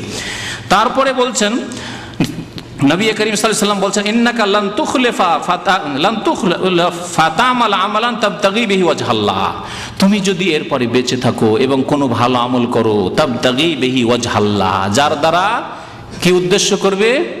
আল্লাহর সন্তুষ্টির উদ্দেশ্য করবে। তাহলে যে কোনো আমল করলে আল্লাহর সন্তুষ্টির উদ্দেশ্য করতে হবে। কোরআন এবং হাদিস এই শেখানো হয়েছে। নবী করিম সাল্লাল্লাহু আলাইহি সাল্লামের বুখারী মুসলিম শরীফের হাদিস। আরেকটি বুখারী মুসলিম শরীফের হাদিস রয়েছে, ফাইনাল্লাহ কাদ হারামা আলান নার মান ক্বালা লা ইলাহা ইল্লাল্লাহ ইয়াবতাগি বিযালিকা ওয়াজহাল্লাহ, আল্লাহ পাক জাহান্নামের উপর ওই ব্যক্তিকে হারাম করেছেন যেই ব্যক্তি লা ইলাহা ইল্লাল্লাহ বলবে, শুধু বলবে মন্ত্রের মতো না। কি বলছেন? ইয়াবতাগি বিযালিকা ওয়াজহাল্লাহ, এই লা ইলাহা ইল্লাল্লাহর মাধ্যমে সে আল্লাহর সন্তুষ্টি কামনা করে। যেই ব্যক্তি লা ইলাহা ইল্লাল্লাহ, আল্লাহ তোমার ছাড়া আমার কোনো মাবুদ নেই, এ কথা বলে আল্লাহ সন্তুষ্টি চায়, সে 1 ওয়াক্ত নামাজ ছাড়তে পারে না। আল্লাহ তোমার ছাড়া আমার কোনো মাবুদ নেই, মানে তোমারই ইবাদত করি, আর কারো করি না, তাহলে ইবাদত করবে। আর সর্বপ্রথম ইবাদত হচ্ছে কালিমার পরে হচ্ছে নামাজ। সুতরাং বেনামাজির জন্য কলেমা নয়, কলেমা হচ্ছে নামাজির জন্য। ইয়াবতাগি বিযালিকা ওয়াজহাল্লাহ, এই কলেমা পড়ে কি করবে? আল্লাহর সন্তুষ্টিকে উদ্দেশ্য করবে। সুতরাং আল্লাহর সন্তুষ্টির জন্য এই কিতাব লেখা উচিত ছিল। ভূমিকাতেই শুরুতে 3 লাইন 4 লাইন পরে বিসমিল্লাহ গলদ হয়ে গেছে, শিরকি গলদ, বড় শিরক হয়ে গেছে। আরো শুনুন, খাব্বাব বিন আরাত রাদিয়াল্লাহু তাআলা আনহু, খুব জুলুম অত্যাচার তার উপর মক্কার মুশরিক কাফেররা আবু জাহাল, আবু লাহাবেরা করেছিল। তিনি বলছেন যে হিজরত করলাম, হাজারনা মা রাসূলিল্লাহ সাল্লাল্লাহু আলাইহি সাল্লাম নালতামিসু ওয়াজহাল্লাহ, আমরা রাসূলুল্লাহ সাল্লাল্লাহু আলাইহি সাল্লামের সাথে হিজরত করেছিলাম মক্কা থেকে মদিনায়। কি উদ্দেশ্যে? নবীর সন্তুষ্টির জন্য। সুবহানাল্লাহ, এখানে নবী সাল্লাল্লাহু আলাইহি সাল্লামের সাথে হিজরত করছেন, বলতে তো পারতেন যে নবী সাল্লাল্লাহু আলাইহি সাল্লামকে খুশি করার জন্য হিজরত করেছিলাম, আনসারীদেরকে খুশি করার জন্য হিজরত করেছিলাম না। কি বলছেন? নালতামিসু ওয়াজহাল্লাহি তাআলা, আমরা আল্লাহ পাকের সন্তুষ্টির উদ্দেশ্যে হিজরত করেছিলাম। তাহলে হিজরত ইবাদত, আল্লাহর সন্তুষ্টির জন্য করেছিলাম। এই জন্য পশ্চিমা দেশে কেউ হিজরত করছে, যদি পেটের জন্য করে, চাকরির জন্য করে, তাহলে তাই পাবে। আর যদি ইসলামের দাওয়াত দেওয়ার জন্য যায়, যে আমি ইসলাম প্রচারের জন্য যাচ্ছি, তাহলে তা পাবে ইনশাআল্লাহ তাআলা।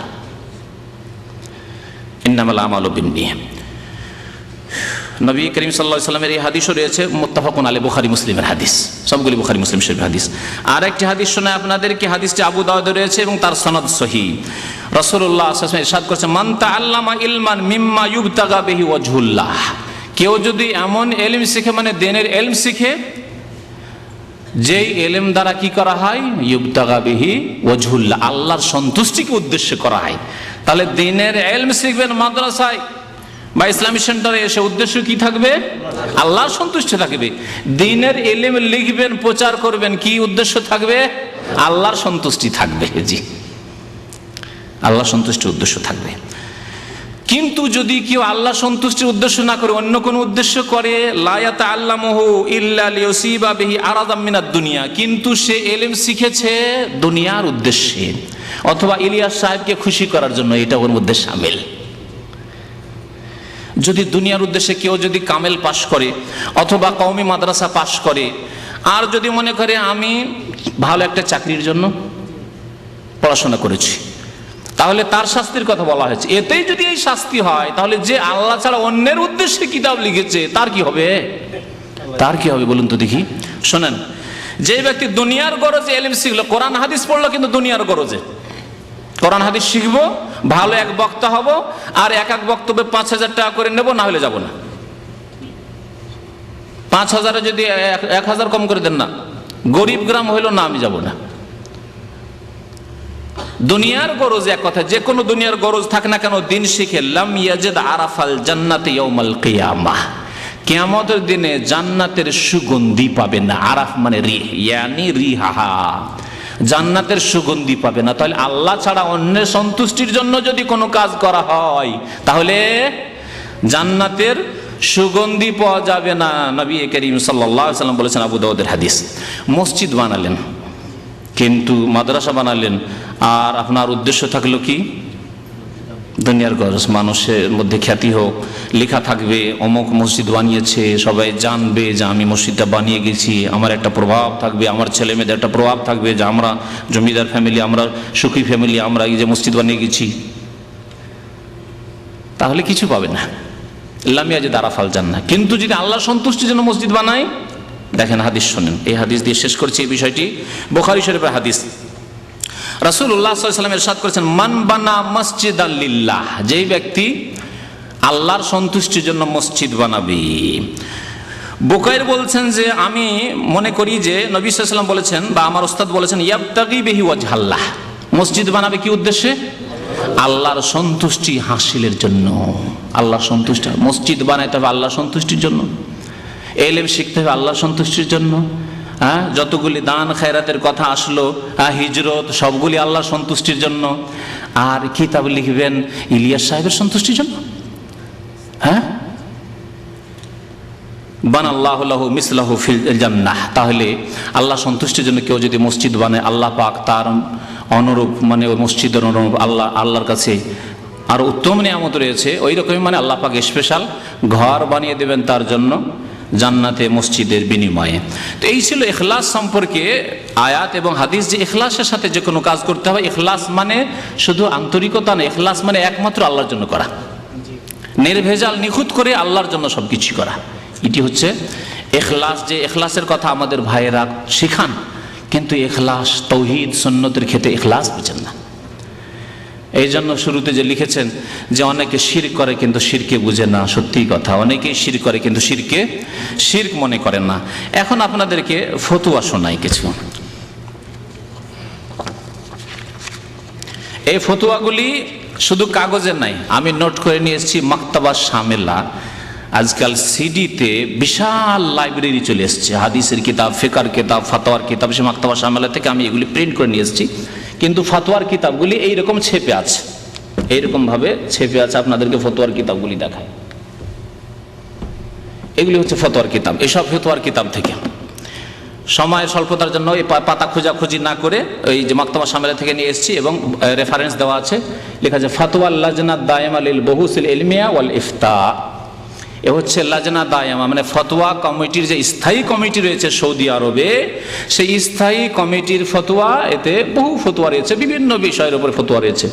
এটি হচ্ছে দ্বিতীয় খণ্ড, এটি হচ্ছে প্রথম খণ্ড, এগুলি অনেকগুলি খণ্ড রয়েছে। এই তাবলীগ জামাত সম্পর্কে ফতোয়া বিভিন্ন খণ্ডে রয়েছে, আর অষ্টম খণ্ডে রয়েছে। এই ফতোয়ার কিতাবগুলি আমার বাসাতেও আছে, এবং এখানে আমাদের ইসলামিক সেন্টার লাইব্রেরিতেও আছে। আর এখানে এই কিতাবগুলি কারো কাছে যদি হাফেজের সার্টিফিকেট থাকে অথবা মাদ্রাসা ফারিগ হওয়ার সার্টিফিকেট থাকে, তাহলে রিয়াজ থেকে এই কিতাবগুলি ফিরিয়ে নিয়ে আসতে পারে, ফিরিয়ে নিয়ে আসতে পারে। এখন ফতোয়াগুলি আপনাদেরকে শোনাই। শুরু করি 1 নম্বর আলেম এই জামানার, কার নাম বললাম? ইমাম আব্দুল আজিজ ইবনে আব্দুল্লাহ বিন বাজের কথা। তার ফতোয়া থেকে শুরু করি। তার ফতোয়া বেশ কয়েকটা ফতোয়া রয়েছে।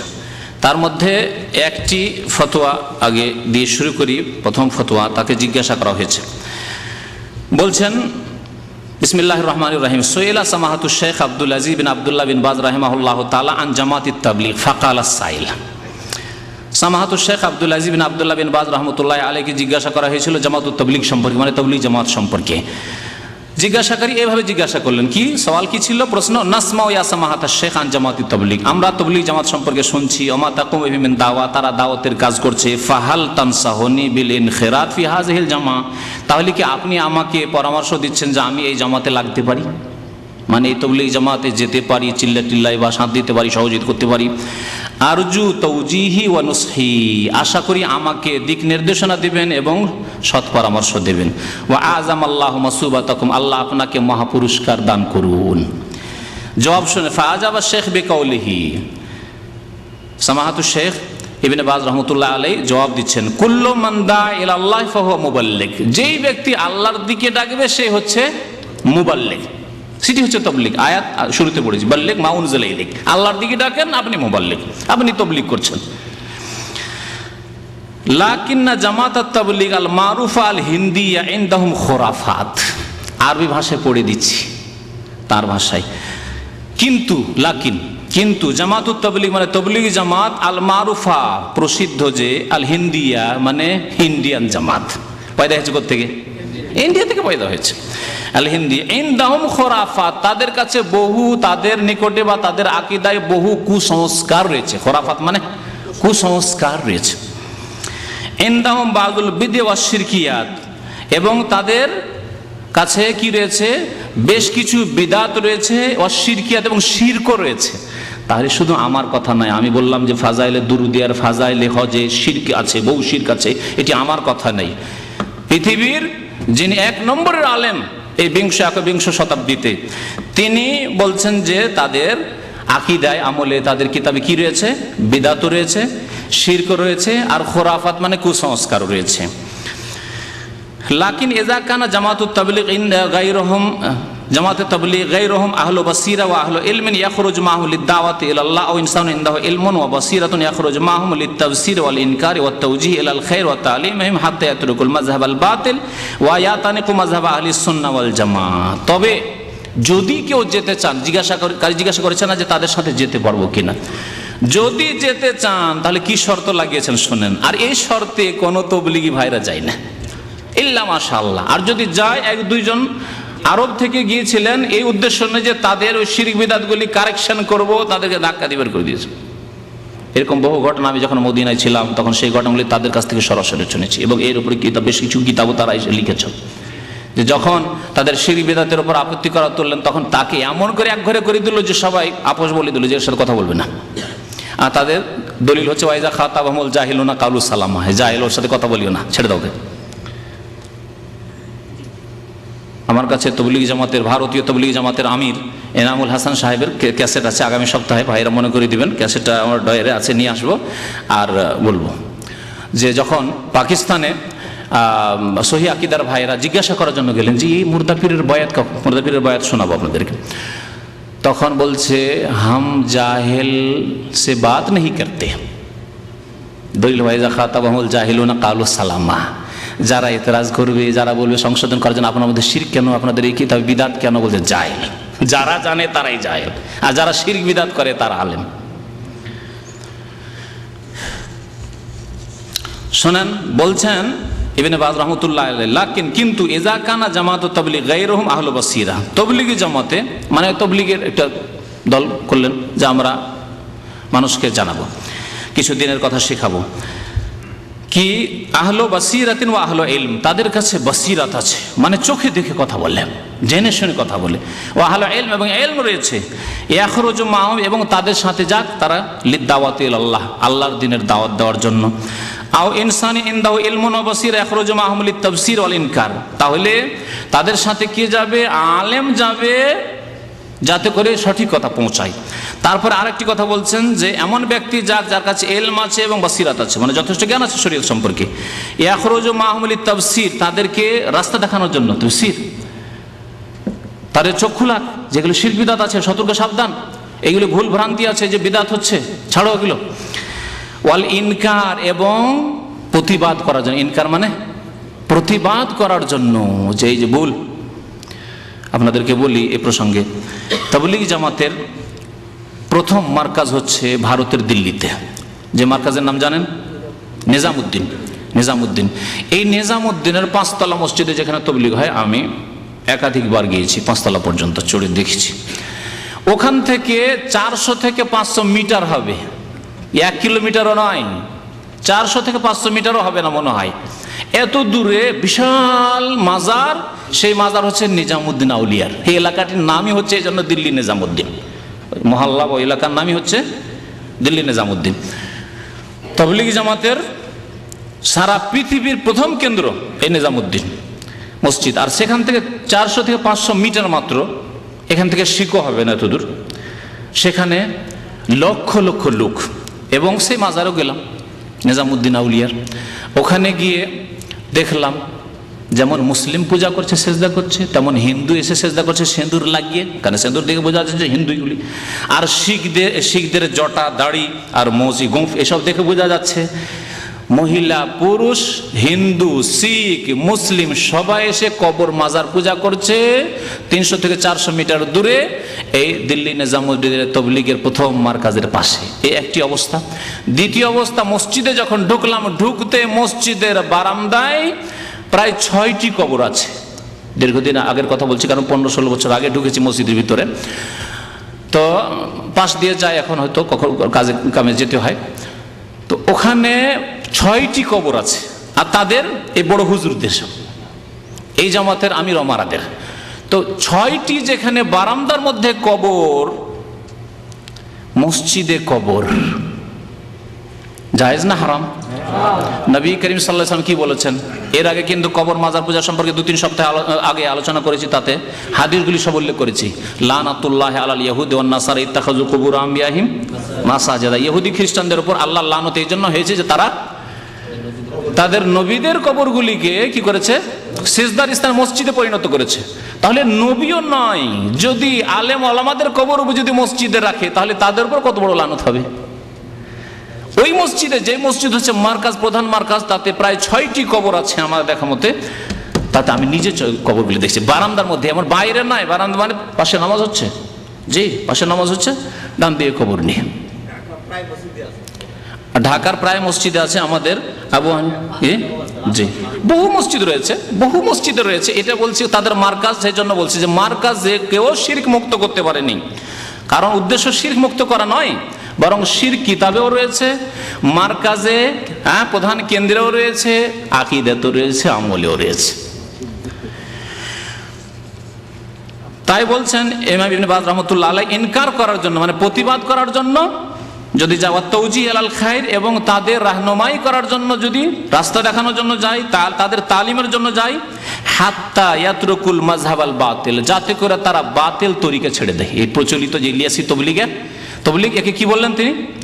আল মাযহাবুল বাতিল, এই বাতিল তরিকা যাতে ছেড়ে দেয়। ওয়ায়াতানিকু মাযহাব আহলি সুন্নাত ওয়াল জামাআহ, যাতে করে তারা আহলি সুন্নাত ওয়াল জামাতের মাযহাব ধরে নেয়।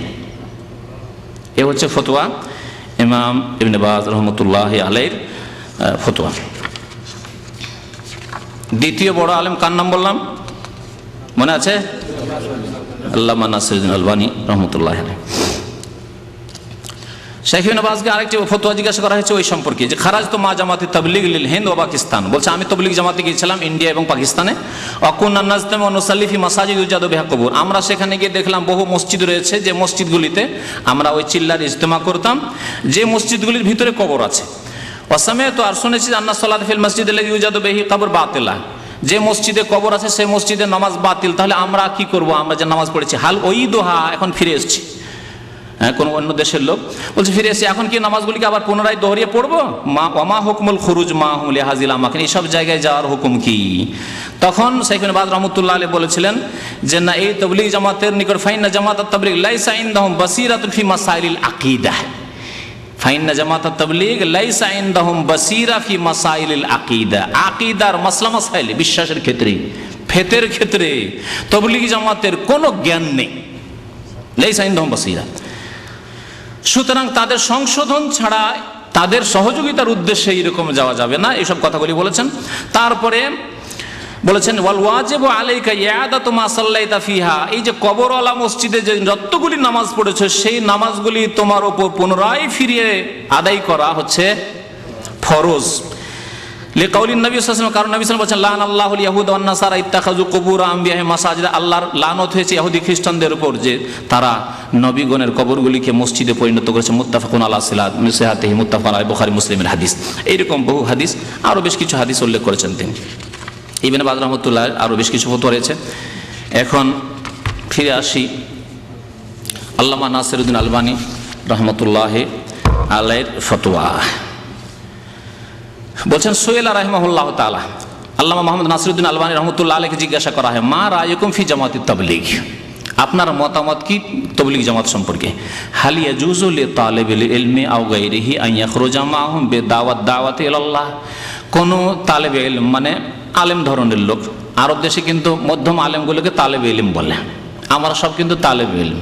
আপনাদের সমাজে আমরা বা আমাদের সমাজে আমরা ভারত পাকিস্তান বাংলাদেশে আমরা আলেম, কিন্তু আমরা আসলে আরব ভাষায় তালেবে ইলম, আমরা ইলম শিখছি। আর আসলই কথা আমরা ডেলি পড়াশোনা করছি, ইলম শিখতে আছি। এমন আলেম হয়ে যায়নি যে ইমাম হুজ্জত, ওই রকম আলেম আমরা হইনি। কিন্তু আমাদের দেশে তো টাইটেল পাস করলে, কামেল পাস করলে আর কমে মাদ্রাসা পাস করলে সব আলেম হয়ে যায়। তো শোনেন, বলছেন যে কোনো তালেবে ইলম মানে মধ্যম শ্রেণীর যারা আলেম আওগাইর হয়ে অথবা অন্য লোকেরা ডাক্তার, ইঞ্জিনিয়ার, আজকাল রিটায়ার হয়ে বেশিরভাগ ইন্ডিয়া বাংলাদেশে যতগুলি ঘুষের চাকরি করেছে, সুদি কারবার করেছে, বড় বড় ব্যবসায়ী, এখন বুড়া হয়ে গেছে, তোবা করতে হবে। সুতরাং সবচাইতে শর্টকাট কোর্স হচ্ছে তাবলীগ জামাত, চিল্লায় চলে যাও, দিয়ে একেবারে দাড়ি বাড়িয়ে চলে এসে কাজ হয়ে যাবে। তো এইরকম যাওয়া যাবে, আইয়াখরুজা মাআহুম, যাওয়া যাবে কি দাওয়াতে ইলাল্লাহ, যে আল্লাহর দ্বীনের দাওয়াত দিতে যাচ্ছি তাবলীগ জামাতের সাথে। ফাআজাবা, ইমাম নাসিরউদ্দিন আলবানী রাহমাতুল্লাহ জবাব দিচ্ছেন জামাতুত তাবলীগ লা তাকুম আলা মানহাজে কিতাবিল্লাহি ওয়া সুন্নাতি রাসূলি আলাইহিস সালাতু ওয়াস সালাম ওয়া মা কানা আলাইহি সালাফুনা সালেহ। তরজমা করি, বলছেন যে তাবলীগ জামাত আল্লাহর কিতাব কোরআনে কারীম এবং রাসূলুল্লাহ সাল্লাল্লাহু আলাইহি ওয়াসাল্লামের সুন্নাত আর সালাফে সালেহিনের তরিকার মানহাজ মানে পথের ওপর প্রতিষ্ঠিত হয়নি। আরো শোনেন, লা তাকুমু মানে কায়েম হয়নি, প্রতিষ্ঠিত হয়নি, আলা মানহাজে কিতাবিল্লাহ আল্লাহর কিতাব কোরআনে কারীমের ওপর এবং সুন্নাতে রাসূলের ওপর আর সালাফে সালেহিন অর্থাৎ সাহাবায়ে কেরামের তরিকার ওপর। কারণ আজকে ইসলামে 1400 বছর হয়ে গেল, 1400 বছরে এই চিল্লার জামাত কোনোদিনই পয়দা হয়নি, 70-80 বছর পয়দা হইল। আর এদের তরিকা এটি কোরআন সুন্নাহর তরিকাও নয়, নবী সাল্লাল্লাহু আলাইহি ওয়াসাল্লামের তরিকা না, আর সালাফে সালেহিন সাহাবায়ে কেরাম তাবেঈনদের তরিকাও নয়। ওয়াইদা কানাল আমরু কাযালিকা, বলছেন যে তাহলে যখন ব্যাপারটা এরকমই যে কোরআন সুন্নাহ মোতাবেক এই জামাত প্রতিষ্ঠিত হয়নি, ফালা ইয়াজুজুল খুরুজ মাহুম, তাহলে তাদের সাথে বেরিয়ে চিল্লায় যাওয়া জায়েজ নয়। ভালো করে শুনেন, ফালা ইয়াজুজুল খুরুজ মাহুম। এখানে একটি কথা আরো বলি, 1400 বছর, এই যে 1400 বছর ইসলামের ইতিহাস, এতে কোরআনে কারীমের এই আয়াতের তাফসীর নাকি কেউ বুঝতে পারলো না। ইলিয়াস সাহেব আর জাকারিয়া সাহেব এরা বুঝে নিল কি তাফসীর, কুনতুম খায়রা উম্মাতিন উখরিজাত লিন-নাস, তোমরা শ্রেষ্ঠ উম্মাত, তোমাদেরকে কি করা হয়েছে, বের করা হয়েছে। উখরিজাত লিন-নাস আরবিতে ওর ভাব হচ্ছে যে তোমাদেরকে পৃথিবীতে আনা হয়েছে, হে শেষ উম্মত, হে নবী মুহাম্মদ সাল্লাল্লাহু আলাইহি ওয়াসাল্লাম উম্মত, তোমাদেরকে পৃথিবীতে নিয়ে আসা হয়েছে। 1400 বছরে যত তাফসীর লেখা হয়েছে সবাই এই বুঝলো, কিন্তু ইলিয়াস সাহেব বলছেন যে এর তাফসীর আমি খাবে বুঝেছি। খাব শরীফে কি বুঝলেন, যে উখরিজাত মানে খুরুজ করতে হবে, খুরুজ মানে চিল্লাই, 3 দিন হোক আর 10 দিন হোক আর 40 হোক 4 মাস হোক, এই খুরুজের তাফসীর বুঝে নিলেন খাব শরীফে। জি, খাব শরীফ মানে স্বপ্ন, কি বুঝেন না, আশ্চর্য কথা। শোনেন, বলছেন যে তাদের সাথে তাহলে খুরুজে চিল্লা যাওয়া 3 দিনে 10 দিনে 4 মাসে বা 40 দিনে যাওয়া জায়েজ নয়। লিআন্নাহু ইউনাফি মানহাজানা, কারণ এটি হচ্ছে সালাফে সালেহিনের পথের পরিপন্থী, বিপরীত। ফি তাবলীগে না, আমাদের তাবলীগ প্রচারের ক্ষেত্রে লিমানহাজি সালাফে সালেহ, সালাফে সালেহিন সাহাবায়ে কেরাম, তাবেঈন, তাবা তাবেঈন যে স্বর্ণযুগ ছিল তাদের যে তরিকা ছিল সেই তরিকার তাবলীগ নয় এটি, সুতরাং তাদের সাথে যাওয়া জায়েজ নয়। তারপরে বড় লম্বা কথা আছে, এই জন্য সংক্ষেপ করছি, সময় শেষ হতে যাচ্ছে। ওয়াহুম এই জামাতুত তাবলীগ লা ইয়ানুনা বিদ-দাওয়াতি ইলাল কিতাব ওয়াস সুন্নাহ কামাবদাইন আম বাল ইন্নাহুম ইয়াতাবিরুনা হাযিহি দাওয়া মুফাররিকা ওয়া লিযালিকা ফাহুম আশবাহু মা ইয়াকুনুনা বিজামাতিল ইখওয়ানিল মুসলিমিন। বলছেন যে তবলীগ জামাত কোরআন সুন্নাহর দাওয়াতের কোনো গুরুত্ব দেয় না, তাদের কাছে কোরআন সুন্নাহর দাওয়াতের গুরুত্ব নেই। এর বাস্তব প্রমাণ যে তবলীগ জামাতেরা কোন কিতাব পড়ে? একমাত্র ফাজাইল আমাল। ফাজাইল আমল ছাড়া কোনো কিতাব তাদের দার্সে পড়তে দেওয়া হয় না, আর জানেও না তারা। বাস ফাজাইল আমল, এই যে 2 খণ্ড ফাজাইল আমল, এটি হচ্ছে তাদের ইসলামিক কোর্স। আরব জাহিলরা, আরব কোনো আলেম যায় না তাদের সাথে। আরব জাহিলরা যারা যায়, একেবারে জাহিল, তাদের পড়াশোনা ক্লাস 5, 4 নয়, 1, 2, 3। ভালো আলেম ভালো শেখ কোনো দিনই যায়নি আর যাবেও না, এই শিরক বিদআত। আর যদি কাউকে ধোকা দিয়ে দেওয়া হয় তাদের তাকওয়া পরেজগারির জাহিরি লেবাস পোশাক দিয়ে, সেটি আলাদা কথা। তারা যখন যায় তাদেরকে উর্দু কিতাব আর বাংলা কিতাব দেওয়া হয় না, কারণ জানে যে এই কিতাবগুলিতে যেসব খোরাফাত আর শিরক বিদআত আছে, একটু আগে ফতোয়াতে উল্লেখ করলাম, সেগুলি যদি আরবরা জানতে পারে, যদিও আমাদের সাথে তবলিগে এসছে জাহেল আরবরা, কিন্তু এরা পালিয়ে যাবে। যদি জানতে পারে যে নবী সাল্লাল্লাহু কবর থেকে হাত বেরিয়ে চলে আসে, আমাদের ধর্মে নবী সাল্লাল্লাহু কবর থেকে ওয়ালাইকুম সালামের জবাব আসে, নবী সাল্লাল্লাহু আলাইহি সাল্লামের কবর পাশে শুইলে রুটি নিয়ে এসে হাজির হয়ে যান, সব কিসসাতে আছে, সব কিসসাতে আছে। এইসব কথা যদি আরব এই জাহেল তবলিগে যারা যাচ্ছে তারা যদি জানতে পারে, তো রাতারাতি ফ্লাইট না পাইলেও মনে হয় পালিয়ে চলে আসবে। কমপক্ষে এখান থেকে পালায়, কমপক্ষে শিরক বিদআত থেকে তো নাজাত পায়। এই জন্য চালাকি করে কি করা হয়, আরব তবলিগদেরকে রিয়াজুস সালেহিন ধরিয়ে দেওয়া হয়। রিয়াজুস সালেহিন ইমাম নববী রহমতুল্লাহ আলাইহির কোরআন হাদিস সম্বলিত কিতাব। কোরআনে আয়াত আছে যে কোনো অধ্যায়ের প্রথমে কয়েকটি করে, আর তারপরে হাদিস আছে, এছাড়া আর কিছু নেই, তার নিজেরও বক্তব্য তেমন নেই, কোরআন এবং হাদিস। এই কিতাব ধরিয়ে দেয়। রিয়াজুস সালেহিনের দর্স আরব তবলিগেরা কেন আমি করি, রিয়াজুস সালেহিনের কয়েক বছর ধরে আমার ইয়ামিয়ান্তিদ ক্যাম্পে সিলসিলা দর্স চলছে। আমার রিয়াজুস সালেহিনের দর্স এখানে, এই যে পাশে মসজিদ আছে, এখানে কয়েক বছর রিয়াজুস সালেহিনের দর্স আমি চালাইলাম। রিয়াজুস সালেহিন কোরআন এবং হাদিসের কিতাব। তাহলে আরবদেরকে বলে যে রিয়াজুস সালেহিন খুব ভালো কিতাব, এটা আপনারা পড়েন, আর এটাও রিয়াজুস সালেহিন সেম কিতাব। কেউ ধোকা দেয় যে আমরা যেটা পড়ছি এটাও ফাজাইল আমল, এটাও রিয়াজুস সালেহিন সেম কিতাব, কিন্তু একটি হচ্ছে বকরির নেদি আর একটি হচ্ছে শেখ সাদি। বুঝতে পারছেন? একটি হচ্ছে নেতাজি আর একটি পিয়াজি, এই খাওয়ার পিয়াজি, আর নেতাজি রিয়াজুস সালেহিন নেতাজি। এইভাবে ধোকা দেওয়া হয় আরবদেরকে, কারণ তারা তার উর্দু বুঝে না, তারা তার বাংলা বুঝে না, যে তা আছে কি। তা আমি বুঝি যে আরবিও পড়েছি, উর্দুও পড়েছি, বাংলাও পড়েছি, সেই জন্য বুঝি যে গুপ্তধন এতে আছে। এই গুপ্তধনের ভান্ডার আপনাদের সামনে ধীরে ধীরে প্রকাশ পাবে ইনশাআল্লাহ তাআলা। তো বলছেন আল্লামা নাসিরউদ্দিন আলবানী রহমতুল্লাহ আলাইহি যে এই তবলিগি জামাত কোরআন সুন্নাহর দাওয়াতের গুরুত্ব দেয় না, এটি হচ্ছে তাদের সাধারণ অবস্থা। কামাবদাম বাল ইন্নাহুম ইয়াতাবিরুন হাযিহি দাওয়া মুফাররিকা। কেউ যদি কোরআন সুন্নাহর দাওয়াত দেয়, তাওহীদের দাওয়াত দেয়, সুন্নতের দাওয়াত দেয়, হ্যাঁ, যদি বলে নামাজ পড়তে হবে সুন্নত মোতাবেক, বলছে যে এটি হচ্ছে বাল ইয়াতাবিরুন হাযিহি দাওয়া মুফাররিকা, বলছে না, বিভ্রান্তি ছড়াচ্ছে, এটি তাদের ভাষা। আপনি ঘৃণা ছড়াচ্ছেন, আপনি মানুষকে দূরে সরিয়ে দিচ্ছেন। না না, কাছে নিয়ে আসতে হয়, ফাজাইল বয়ান করতে হবে, শুধু পজিটিভ, নেগেটিভ নেই। ফাজাইলে আমল বা তবলিগি জামাতের যেটি মূল বিষয়, সেটি হচ্ছে তাতে কি আছে, পজিটিভ আছে, তাতেও জালিয়াতে ভরা। পজিটিভ মানে শিরক বিদআত খোরাফাত কুসংস্কারে ভরা, আর নেগেটিভ মোটি নেই। না এটা করিয়েন না, এইভাবে নামাজ পড়িয়েন না, হ্যাঁ এইরকম নেই, ভুল করছেন এটা না, এসব নেই, এই কোর্স থেকে আউট একেবারে। তাই বলছেন। তারপরে তিনি বলছেন যে এই জামাতটি ইখওয়ানুল মুসলিমিনদের মতো। ইখওয়ানুল মুসলিমিন মিশরের একটি দল, হাসানুল বান্না প্রতিষ্ঠাতা। আর এই ইখওয়ানুল মুসলিমিন দলটি মওদুদি জামাতের মতো। ভারত, বাংলাদেশ, পাকিস্তানের যেমন জামাত ইসলামী, তাদের কথা হলো আমাদের দলে সবাই থাক, জাম্মা, বাস যে কেউ হোক না কেন, বাস আমাদেরকে ভোটটা দিও, আমাদের সাথে থাকো, আমাদের সমর্থনটা যোগাও, বাকি তুমি যা করবে তাই করো।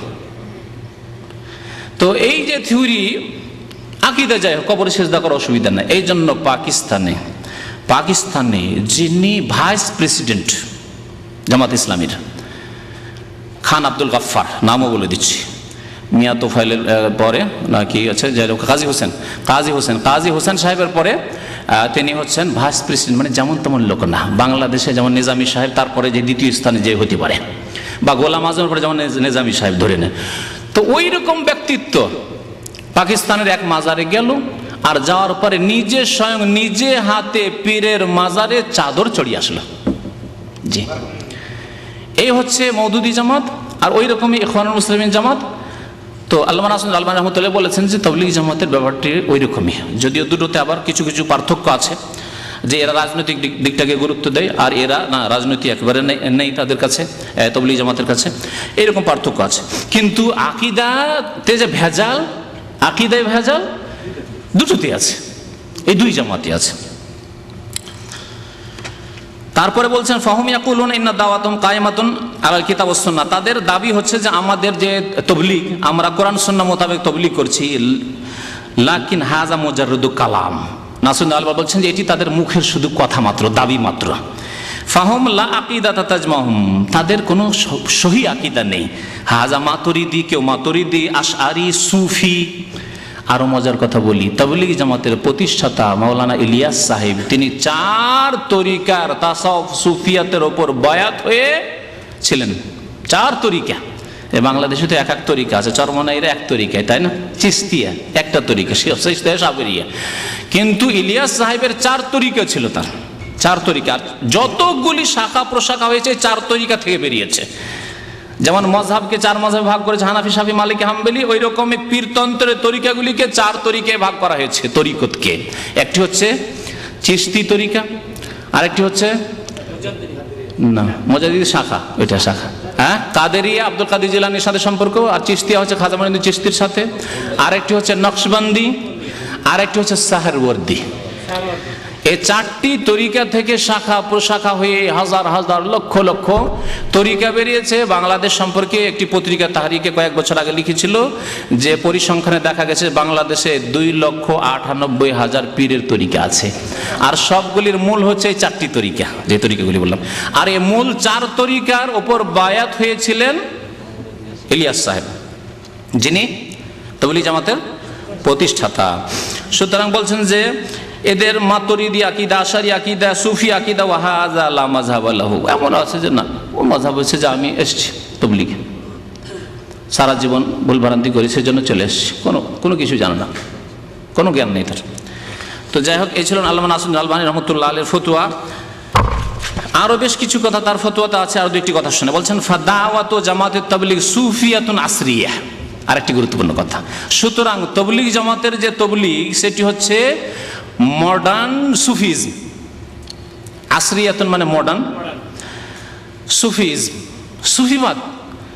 এই তাবলীগ জামাত কায়েমই হয়েছিল এই সুফিবাদের প্রচারের জন্য।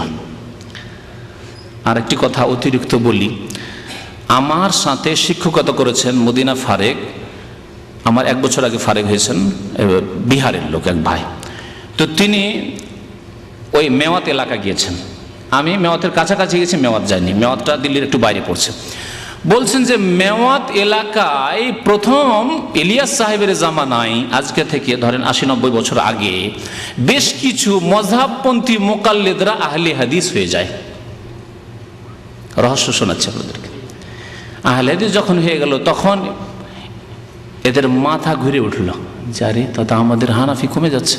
যেমন অনেকের মাথা ঘুরে আমাদের শত্রুতা কেন, কোরআন এবং হাদিসের আমল করতে লাগলে তখন মাযহাবি গোঁড়ামি ছেড়ে দিল, মাথা খারাপ হয়ে গেল এদের, আমাদের তো লোক কমে যাচ্ছে। কিন্তু কোরআন এবং হাদিস, আল্লাহ এবং রসুলের কথা যা মানছে এই কথা না, আমাদের তো এক মযহাব থেকে আরেক মযহাবে ঢুকেই দিন আপনাকে। আপনি বলছি আল্লাহ এবং রসুলের কথা মানেন, কোরআন এবং হাদিসের কথা মানেন। যদি করতাম হানাফি মযহাব থেকে বের করে নিয়ে শাফি বানিয়ে দিতাম, তাহলে বলতেন যে না না, এটা তো কাম খারাপ হচ্ছে। হানাফি আর শাফিতে পার্থক্য কি? দুটোই সমান সমান। কিন্তু আমরা তো তা করি না।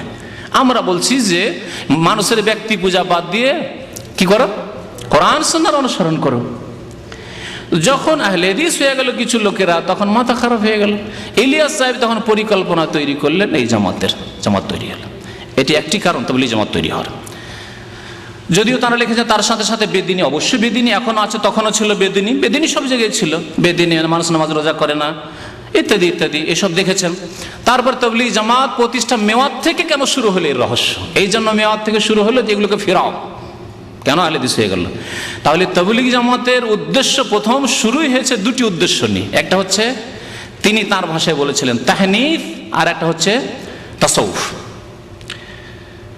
এরা হানাফি মাযহাব ছেড়ে দিয়ে আহলে হাদিস কেন হলো, হানাফি বানাও, ফিরে আসো হানাফিতে, আর এদেরকে সুফি বানাও, মানে পীরের মুরিদ বানাও। চিশতি হোক, না হয় নকশবন্দি হোক, না হয় কাদেরি হোক, না হয় সাহারওয়ার্দী মুজাদ্দিদি হোক, যা হোক হোক একটা পীরের মুরিদ। তাহলে এই জামাতের উদ্দেশ্য হচ্ছে এই। তাই আল্লামা নাসিরুদ্দিন আলবানী রাহমাতুল্লাহ আলাইহি ওই রকমই কথা বলেছেন যে জামাতে তাবলীগ হচ্ছে সুফিয়াতুন আসরিয়া, মডার্ন সুফিজম, আধুনিক সুফিবাদ, বর্তমান যুগের সুফিবাদ। তাদউ ইলাল আখলাক, সুফিবাদের মধ্যে কিছু ভালো দিক আছে, ওই রকমই তাবলীগ জামাতের মধ্যে ভালো দিক আছে। আমি একটি কথা আগে নিয়ত করেছিলাম আর ভাইদেরকে বলেছিলাম যে তাবলীগ জামাতের সম্পর্কে আলোচনা শুরু করার আগে আমি তাদের ভালো দিকগুলি দু চারটি তুলে ধরবো, কিন্তু দেখলাম ফতোয়াতে বেশ কিছু চলেও এসেছে, চলে আসবে কথাগুলি। ভালো দিক হচ্ছে তাদের নামাজের পাবন্দি, যেটা অন্যান্য জামাত চাইতে অনেক ভালো, নামাজের পাবন্দি ভালো দিক। নিজেরা নামাজের পাবন্দ এবং নামাজ শিখাচ্ছে, ভুলই শিখাক কিন্তু নামাজ শিখাচ্ছে, বেনামাজিকে নামাজি বানানো ভালো কাজ, এই ক্ষেত্রে আমরা একমত। বড় ওর চাইতে শক্ত ফতোয়া হচ্ছে কোরআন সুন্নাহ অনুসারীদের, সাহাবায়ে কেরামদের, যে নামাজ না পড়লে মুসলমান নয়। তাবলীগ জামাতের ভাইরা তাদের আকীদায় বেনামাজিকে ফাসেক বলে, আমরা বলছি বেনামাজি ফাসেক না কাফের, কারণ নবী সাল্লাল্লাহু আলাইহি ওয়াসাল্লাম বেনামাজিকে কাফের বলে আখ্যায়িত করেছেন। গত মঙ্গলবারে বেনামাজির উপরে এই বক্তব্য আমার হয়েছে, বেনামাজি মুসলিম নাই। তাহলে এই ক্ষেত্রে তারা হক কথা বলেছে যে নামাজ ছাড়া ইসলাম নেই, নামাজ পড়তে হবে, নামাজ তাদের মধ্যে রয়েছে। অন্যান্য জামাতে যারা কাজ করে তাদের মধ্যে দেখেছি, আমি এখানে দামামে দেখেছি, নাম ধরে বলার দরকার নেই, তার পাশের জামাতটি আর কি, যে জামাতটির কথা একটু আগে বললাম, তারা বড় বড় কথা, তাদের রাজনৈতিক কথা, আমরা এই যাব নেতৃত্বে গিয়ে আমরা দেশকে একবার ইসলামী শাসনে নিয়ে আসবো, এই করবো সেই করবো, কিন্তু ফজরের নামাজে তাদের খুঁজে পাওয়া যায় না। তাবলীগ জামাতের মধ্যে এই গুণটি আছে না, তারা নামাজে ঠিক আছে, নামাজে তারা ঠিক আছে। আর একটি দিক ঠিক আছে, সেটা হচ্ছে চরিত্র, ব্যবহার চরিত্র, নমনীয়তা, তাওয়াজু, খাকসারি, ভালোভাবে কথা বলা, এটা ঠিক আছে। কিন্তু এখানে একটা কিন্তু আছে, আপনি যদি অচেনা ব্যক্তি হন তাহলে ভালো ব্যবহার করবে, আর চেনা ব্যক্তি যদি তাদের দলের হন বা আশা রাখছে যে আপনাকে টেনে নিয়ে আসা যাবে, তাহলে ভালো ব্যবহার করবে খুব তাওয়াজুর সাথে। আর যদি চেনেন নাই, আমার মতো করে যে আমাকে চেনে ফেলেছে, যে একে পাওয়া যাবে না, ঠিক না? আমাকে পাওয়ার জন্য জামাত ইসলামীর ভাইরাও চেষ্টা করেছে, এখানে দামামে, দেশেও চেষ্টা করেছিল, দেশেও চেষ্টা করেছে, আর এখানেও অনেক চেষ্টা করেছে। আর তার আগে তাবলীগ জামাত চেষ্টা করেছে, এখানে মসজিদে ছিল না, ভেঙে তৈরি হচ্ছে না। প্রথম এসে মাগরিবের নামাজ এক ওয়াক্ত পড়লাম, আমার আসা 4-5 দিন হয়েছে, তখন ইসলামী সেন্টার একটু দূর ওইদিকে ছিল, কালসাম বিল্ডিংয়ে, এখানে কাজকাম চলছিল, ইসলামী সেন্টার খুলবে, এসে নামাজ পড়েছে। আমাকে দামামে কেউ চেনেন না, দাড়ি দেখে তাবলীগ জামাতের ভাইরা এটাকে স্বীকার করা যাবে, ও তো আর জানে না যে এর কাছে এলেম আছে, মদিনা পাশে, এটুকু তার খবর নেই, সকাল সুরা তার মদিনা লিখা নেই, তাই না? আর এলেমও বা কি আছে না আছে তাও তো লিখা নেই। এই মসজিদের ইমাম ছিল ইন্ডিয়ান বিদাতি তাবলীগী, আর মুয়াজ্জিন ছিল বাংলাদেশে এক বিদাতি, নামটা ভুলে যাচ্ছে, ও এক কেশে ফেঁসে দেশে বিতাড়িত হয়েছে। তারপরে কয়েক বছর পর আবার মক্কা হঠাৎ করে হজের মৌসুমে একদিন দেখা ওই বিদাতির সাথে। এই বিদাতি প্রথম আমাকে দাওয়াত দেয়, মাগরিবের নামাজ পড়ে সালাম ফিরেছি, তসবি পড়ছি, একটু তসবি লম্বা করে তসবি পড়ছি, ওই সময় পাশে এসে বসে গেলাম। আসার পরে বলছেন যে কোথা থেকে এসছেন, কখন এসছেন, ভালো মন্দ সালাম দু, মাশাআল্লাহ, কত তাওয়াজুর সাথে কথাবার্তা। তারপরে আমি কিন্তু বুঝতে দিনি যে কোথায় এসছি, ওই যেখানে দামামে এসছি, আমি নতুন এসছি, এতদূর জানতে পারিনি যে ইসলামিক সেন্টার। ইসলামিক সেন্টার নাম শুনলে তো তার উজু নষ্ট হয়ে যেত, ইসলামিক সেন্টারের নাম টাম বলিনি আমি, দেখি কি বলে, আমি তো জানি যে এরা তো ওই তাবলীগী। তো আমাকে বলছে যে এখানে এশার নামাজ যখন শেষ হয়ে যাবে তখন আমাদের বৈঠক হয়, মজলিস হয়, তো আপনি একটু দয়া করে আসবেন। প্রথম দাওয়াত তাবলীগ জামাতের আমাকে, ছোট্ট একটা ঘর ছিল, ঢুকতে একটা ঘর ছিল না, ছোট্ট একটা ঘর, ওই বিদাতি মানে মুয়াজ্জিন খাদেমের ঘর, ওই ঘরে ওদের ইজতিমা হবে, আমাকে ডাকলো। আমি এসে আমার ডাইরেক্টরকে বললাম যে আজকে তাবলীগ জামাতের দাওয়াত পেয়েছি। তা বলছে যান, যদি আপনি প্রতিবাদ করতে পারেন তো যান, ওলামার ফতোয়া প্রতিবাদ করেন, তাদের বিদাত যেগুলি আছে ভুল ধরে দিতে পারেন, তাহলে যান। বললাম আমি জানি ভালো করে, ভারত থেকেই তবলিগি জামাতকে চিনি, যদি ভুল ধরিয়ে দিই তাহলে আমাকে এক করে দিবে, আর কথা বলবে না, আর তারপরে কেউ কথা বলবে না। তো আমি যেটা বললাম যে তবলিগি জামাতের চরিত্রে নমনীয়তা, আখলাক, ব্যবহার খুব সুন্দর অচেনা ব্যক্তির জন্য। আর চেনা ব্যক্তি যদি আশা করে যে না এই ছেলেটাকে টানতে পারবো, তাহলে ভালো ব্যবহার। আর যদি দেখে যে না একে পারা যাবে না, তাহলে আপনাকে যদি দেখে এই দিকে, তাহলে ওই দিক দিয়ে টান দেবে, সালাম পর্যন্ত দেবে না। ওটা আমার সাথে বহু ঘটেছে, মিথ্যা কথা বলছি না আমি, আল্লাহকে সাক্ষী রেখে বলছি। বহু তবলিগি, আরে তবলিগি হইলে কি হবে, আরে আমি একজন মুসলমান, তো আর তুমিও তো মুসলমান, সামনাসামনি দেখা হলে সালাম আলাইকুম তো আমিও দেবো, হ্যাঁ, সুতরাং তোমার উচিত যে সালাম দেওয়া। আমি একদিন সালাম দিয়ে দেখলাম, আরেকদিন দেখছি আমাকে দেখে পালাচ্ছেন ওই দিক দিয়ে, তাহলে আপনি কি চরিত্রের?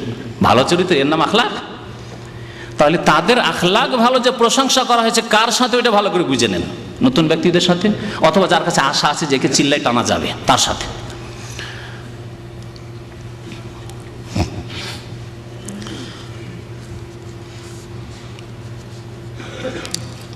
বলছেন তারপর আল্লামা নাসির আলবানী রাহমাতুল্লাহ, আম্মা ইসলাহু আকায়েদ, চরিত্র তো এর চরিত্রের দিকে ডাকে, নামাজ রোজা, দাড়ি রাখো, কাপড় চোপড় সুন্নতি হোক, লেবাস সুন্নতি হোক, টুপি হোক, মানে গাছের পাতা সুন্দর আছে, গাছের লতা পাতা সুন্দর আছে। আম্মা ইসলাহু আকায়েদুল মুজতামা, সমাজের আকীদার সংস্কার, ব্রেনে যে কুসংস্কার, শিরক ঢুকে আছে, বিদআত ঢুকে আছে, এগুলোর যে ইসলাহ করতে হবে। ফাহুম লা ইউহাররিকুনা সাকিনান, এই ক্ষেত্রে তাদের সামান্যতম নড়াচড়া নেই, না মাথা ব্যথা নেই। পাশে কবর পূজা হচ্ছে, কোনো মাথা ব্যথা নেই। কোনোদিন তারা দিল্লি মার্কাজ, নিজামুদ্দিন মার্কাজ থেকে বেরিয়ে গিয়ে ওখানে নিজামুদ্দিন মার্কাজে গিয়ে বলবেন ওদেরকে যে এগুলো শিরক হচ্ছে না, নসিহত করার বা তাদেরকে ডাকবেন না, এটা তাদের কোর্সে নেই, কোর্সের আউট অফ কোর্স। লিআন্না হাযা বিজামিহিম ইউফাররিক, কারণ তাদের ধারণা হচ্ছে যদি বলি যে কবর পূজা শিরক, মাজারে যেও না, চাদর চড়াইও না, তো বলছে এতে বিচ্ছিন্নতা সৃষ্টি হবে, ইউফাররিক, বিচ্ছিন্নতা সৃষ্টি হবে, এই হচ্ছে তাদের আকীদা। এই ফতোয়া হচ্ছে, ফতোয়া রেফারেন্স বলে দিই, ফতোয়া হচ্ছে আল ফাতওয়াল ইমারাতিয়া লিল আলবানী, আল্লামা নাসিরুদ্দিন আলবানী আরব আমিরাত যখন দুবাই গিয়েছিলেন বা আজমান আরব আমিরাতে, তখন সেখানে তাকে জিজ্ঞাসা করা হয়েছিল, প্রশ্ন নম্বর 73, পৃষ্ঠা নম্বর হচ্ছে 38, আল্লামা নাসিরুদ্দিন আলবানীর এই ফতোয়া।